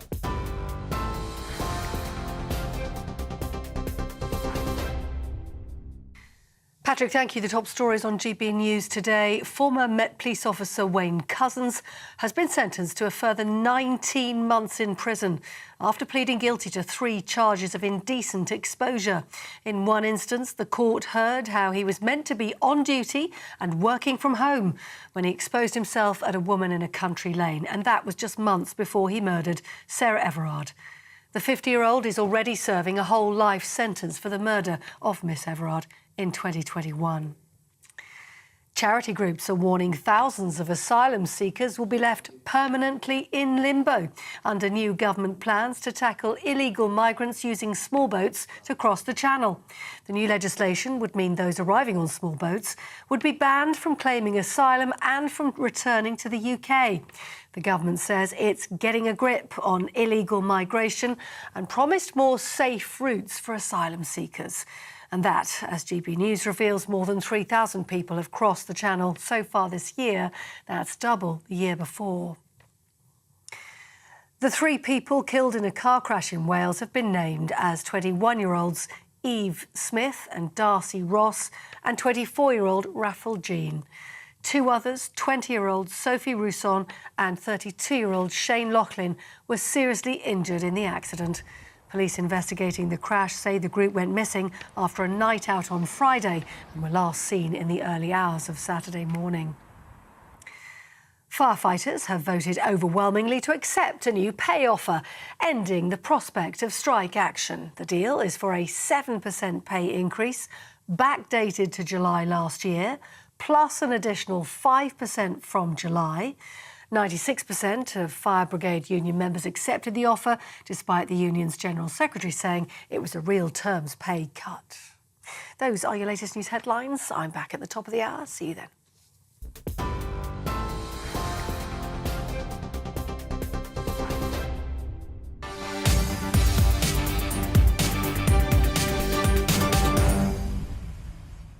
Get ready for a big debate about whether or not having the right to come and live and work in Britain is a basic human right, i.e. everyone from all over the world has a basic human right to come and live and work in Britain if they want, or whether or not it's a privilege that, frankly, is worth being protected. Because we're going to have top drawer debate on this very, very shortly. But I just wanted to go into the inbox because I've been asking you about all of this throughout the course of the show. GBviews at gbnews.uk. Dean from Southampton says, how can it be a right that a migrant can break the law coming here illegally and they're punished by being put up in hotels costing the taxpayer millions, and yet we spend a mere pittance on our soldiers who protect and serve the country? The veterans versus migrants debate is one that we've covered quite a lot on this show. In light of the fact that we've been live from a protest at a hotel in Leicestershire, another big one is actually just about the people who work at those hotels. And this is a big underreported story. When you think about the amount of hotels that there are at the moment that are being used to house asylum seekers, and you look at how many people used to work at those hotels and were given very short notice of the fact that their contracts of employment will be terminated, that must be running into the thousands, if not tens of thousands. And I don't think that's quite right. Is it? Your views? Jeff says, how many people do these charities think we can keep taking in? These numbers are now affecting lives in multiple ways. We cannot even afford to house our own. And Jim says, what about people who come here illegally on the lorries? Well, on that note, Jim, the announcement we're expecting to have from Rishi Sunak tomorrow about his big new plan to, frankly, stop illegal immigration will incorporate people, as we understand it, who come in the back of lorries, because the plan will be anyone who arrives here through an illegal route. And they will not be allowed to stay here, they will not be allowed to claim asylum in the future, and they wouldn't even be allowed to visit. The massive question mark there is how on earth he does that legally, and hopefully he's going to answer that question tomorrow, but don't hold your breath. I will be debating very shortly Rishi Sunak's bid, though, to end this small boats crisis. I'm asking a simple question. This question came out, a government source said this. It's not a right. It's not a human right to be a British citizen, it is a privilege. And I want to know, do you think it is a human right for anyone in the world to come and live and work here? I'm going to have a human rights lawyer and a former Brexit Party MEP. Don't you dare move. I'm Jacob Rees-Mogg, the Member of Parliament for North East Somerset and a former government minister. For years, I've walked the corridors of power in both Westminster and the City of London. I campaigned in the largest democratic vote in our island's story. I know this country has so much to be proud of. We need to have the arguments, the discussions on how we make it better. The wisdom of the nation is in its people. Vox Populi, Vox Dei. That's why I'm joining the People's Channel. Join me Monday to Thursday at 8 p.m. on GB News, Britain's news channel. Monday to Thursday nights on GB News. At 6, it's Dubes & Co. 7 o'clock, Farage. At 8, join Jacob Rees-Mogg. And at 9, Dan Wootton Tonight, followed by Headliners. On TV, radio and online. This is GB News. It's all about family, being in people's living rooms, all the interaction and getting to know who our viewers and listeners are. When I was young, my dad used to say, Nana, stop arguing. I wanted an outlet that would enable me to give my opinion. People are going through a really hard time right now, and I know that you don't feel like you're being listened to by the establishment. I came to GB News because it's the People's Channel, and I want the audience to have their say on the events of the day. We're dynamic. We do something different. Democracy shows that the wisdom of the nation is in its people. I get to travel to find out what the story is from a personal perspective. The British people aren't fools. We know when we're not being told the full story. We've got to work out how Britain moves forward from this. It's the best country in the world. The establishment had their chance. Now we're here to represent your views. Britain's watching. Britain's watching. Britain's watching. We're proud to be GB News. The People's Channel. Britain's news channel. We are GB News, the People's Channel. And right across the United Kingdom. You can find us on Sky Channel 512. Virgin Media Channel 604. Freesat Channel 216. Freeview channel 236. And YouView channel 236. You can also take us with you on DAB Plus Radio. With the GB News app and at the website gbnews.uk. We're absolutely everywhere. Come join us on GB News, the People's Channel, Britain's news channel. GB News has its own late-night paper preview show, Headliners, where comedians take you through the next day's top news stories. You don't have to bother reading the newspaper, we've got it covered for you. Headliners, every night at 11 p.m. and repeated every morning at 5 a.m. We won't send you to sleep like some of the other paper review shows out there. GB News, the People's Channel, Britain's news channel. Join me, Nana Akue, Saturday and Sunday afternoons on GB News. Expect fiery debate and passionate discussion as me and my panel tackle some of the biggest topics hitting the headlines. It's a place for everyone's opinion. No one gets cancelled, but no one gets an easy ride. Oh, she's on it today! Be ready for conversations that are fierce, frank, and of course, fun. Every Saturday and Sunday afternoon from 4 p.m. on GB News, the People's Channel. Join me, Camilla Tominey, on Sunday mornings from 9:30, taking the politicians to task and breaking out of SW1 to see how their decisions are affecting you across the UK. Bursting the Westminster bubble every Sunday morning, only on GB News, the People's Channel. Britain's watching.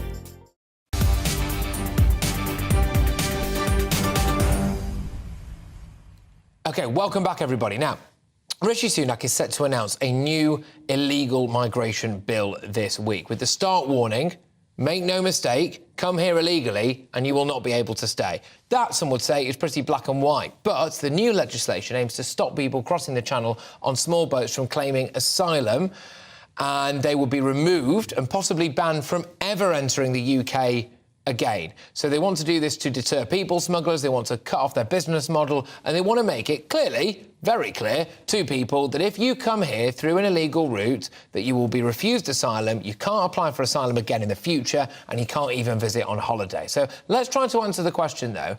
Is the ability to settle in this country and become a British citizen a basic human right, so i.e., does anyone have as a basic human right the right to come and live and work in Britain, or is it a privilege? Because that's the line that was put out by the government earlier on, that it's a privilege, not a human right. But things might not be quite as simple as that. With me now to debate the rights and wrongs is international human rights lawyer, is David Haig, and former Brexit Party MEP is Rupert Lowe. Both of you, thank you very, very much. Now, Rupert, I'll just start with you. Do you think it's a human right to be able to come and live and work in Britain, or is it a privilege? In a word, Patrick, definitely no.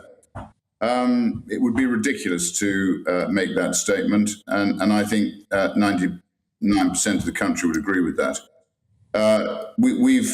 How long? I mean, first of all, I welcome the fact that they're actually now addressing the issue. But we've been saying for really many years now that the right route is to pursue the same route as Australia, which is where you do have a zero tolerance policy. And if people want to come and live here, they need to apply legally to come, and they need to do it in a structured way. Those people who come, mainly men, a lot of them are coming simply because Britain is extremely generous in terms of what it gives people. And as you say, we put them in hotels and we look after them. We've just got the policy completely wrong. So I welcome the fact we're now addressing the issue. And we need to take a zero tolerance policy to those people who try and come here illegally. OK, David, I'll bring you in now. You are a human rights lawyer, and I think you might have a slightly different view, really, which is that under our current legislation, is it a human right to want to live and work in Britain? Well, I think that's the thing that you've mentioned. I mean, and that's the thing, whether it's a right or a wrong, the current legislation that we have, which most of it emanated in one form or another from either EU or the ECHR and put into our local, into our national legislation, as and interpreted by our judges, as well as European judges, effectively says that it is a human right, as per the existing law. So, Patrick, you talk about a bill to deal with illegal immigration, but at the moment it would be an illegal bill. And that's the issue. It's yet another gimmick from a Conservative Party that really is struggling in terms of, I think, immigration policy. Well, that is a problem, Rupert, isn't it? Because maybe this explains why our government had an anonymous person do a quote in today's Daily Mail which said, "It is not a human right to come and live and work in Britain, it is a privilege." when they possibly know that full well, under our current rules and regs, it basically is a human right, actually, and that needs to be changed? Well, that's what the government's got to change, Patrick. I mean, as a sovereign nation, Australia has structured itself so they can send people back, and they do, and they send them back to process them in different processing centres outside Australia. They have a zero-tolerance policy to those people who try and come into their country. Now, we are a sovereign nation again now. We're supposed to be. The British people voted for Brexit. We didn't vote for more of this 40 years of the importation of EU rules and regulations and human rights. So I think what our government should be doing is governing in the interests of the British people. You say, and maybe currently now the law is complicated on this issue. Suella Braverman's tried to deal with it. And at the end of the day, it's now incumbent on Rishi Sunak, rather than the Windsor Agreement, which basically was a facade, and I have to agree with you that is possible that we're going to see more window dressing and more nonsense, because this is a difficult issue, and a lot of the elected politicians don't want to take on anything which is could possibly be construed as unpopular. But Rupert, I think pretty much the fact is now that if Rishi Sunak wants to stop the small boats crisis, which he says he wants to do, and then wants to make it unappealing for people to come here. So basically to implement a situation where anyone who comes here through an illegal route cannot apply for asylum now or ever and can't even visit the UK after that. Then, David, he is obviously going to have to change the law. Some people will say, why doesn't he just ignore it? What happens, David, if we just ignore it? Well, we'll see exactly what happened with Rwanda. I mean, that was, us, the UK believing that we were following the law, and it will get stuck in courts. So if we ignore our own laws, which we actually put in place, aside from the issues of becoming a lawless society sometime down the line, I mean, you've got an issue where it will just get stuck in courts. And as we know, courts take a very, very long time. We've got 2 years until another election or roundabout there. It's just not going to get done. I can't see how you would get legislation in place and then challenged in the courts. OK, Rupert, I'll just throw it over to you now. For all the people who've been emailing in saying that it should be a privilege to hold a British passport, not a basic human right, what is? Come on, what is such a privilege about having a British passport, Rupert? Well, ultimately, it is currently a privilege, Patrick, although when you look at the way the country's being run from what Matt Hancock's WhatsApp messages, you begin to wonder, how long we can go on like this. And then you watch Keir Starmer appointing Sue Gray. As we know, conflicts of interest are always only for other people, and that certainly seems to be the case here. So you might well ask what the privilege is, but the fact of the matter is we are a sovereign nation. The people here pay their taxes. The people here are heavily taxed now. Probably we're now taxed, I think, the highest level we've been for 70 years. HMRC pursues us all absolutely rigorously for every penny that we owe. And it's incumbent on the government. They're elected to represent the interests of the British people. Okay. That's what they should be doing. All right. Just final word over to you, David. Look, do you think, as a human rights lawyer, do you think realistically that, I know what the law is at the minute, but that it is too easy to just rock up on the shores of Britain and reap the benefits of this fabulous country? 100%. And I think that the fact that it's too easy is damaging to the genuine human rights people, which, the genuine asylum seekers, the genuine people that have been abused and tortured, which, in our role in the world, we should offer a safe place for them, but not all of the other illegal people that come here that are not genuine. Look, both of you, thank you very much. Thoroughly enjoyed that. I'm sure the viewers and listeners did as well. That is international human rights lawyer David Haigh and former Brexit Party MEP Rupert Lowe. Keep that interview at the forefront of your minds for tomorrow, because tomorrow Rishi Sunak is going to unveil whatever his plan is. We know bits of it. He wants to stop the small boats. He wants to make sure that people can't stay here or claim asylum here going forward if they've come here illegally. But that discussion we've just had there is about how legally he is going to do that. So make sure you bear that in mind. Thank you very much. Now, we are going to be wrapping up today with a bit about Prince Harry, because Prince Harry's opened up about his drug use, saying that marijuana, quotes, really helped him, but cocaine and alcohol was more of a social thing. In a question and answer session with so-called trauma expert Gabor Maut, the Prince also said psychedelic drug ayahuasca helped him deal with the traumas and pains of the past.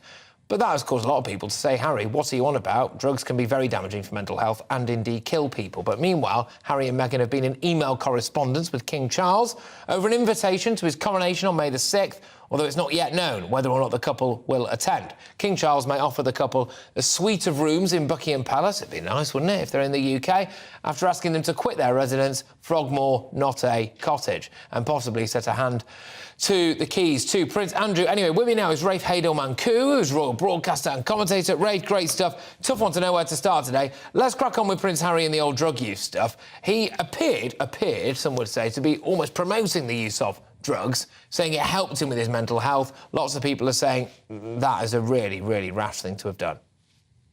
Yes, well, I think it was clear that he was promoting them, at least for himself and for others in his position. And we've seen today drug campaigners and even celebrities like Kirsty Allsop blasting Prince Harry for speaking publicly about the positive sides of certain illegal drugs. Because, of course, for somebody who claims to be socially and environmentally aware, he appears to have no qualms of supporting a vicious drug trade, we have to remember, that kills lots of people in the poor and developing world who produce these drugs for wealthy, privileged people to consume. And that's before we get into the whole issue of our own problems that we have with young people's lives being ruined through the dealing of drugs on the county lines issues. So in terms of cocaine and possibly marijuana, I think that's right. I'm not sure the same thing can be applied to this ayahuasca because it's not readily available. No. And actually, psychiatrists and doctors actually have said that there are actually some genuine benefits that can be had from this. And we know also, for example, that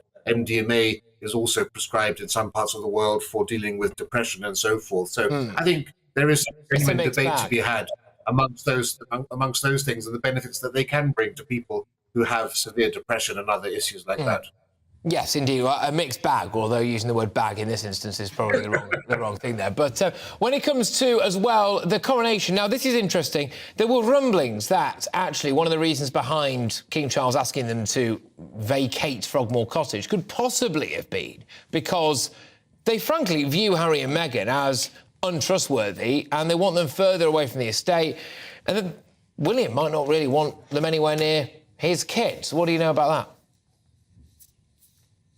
Well, I think I was trying to understand it because we know people thought, well, this is the king kicking them out of Frogmore Cottage, sending them back to California. But then we hear, yes, that they may be offered Prince Andrew's old set in Buckingham Palace, or even possibly Diana's old set at Kensington Palace. But maybe the king's thinking is, keep my friends close and my enemies closer.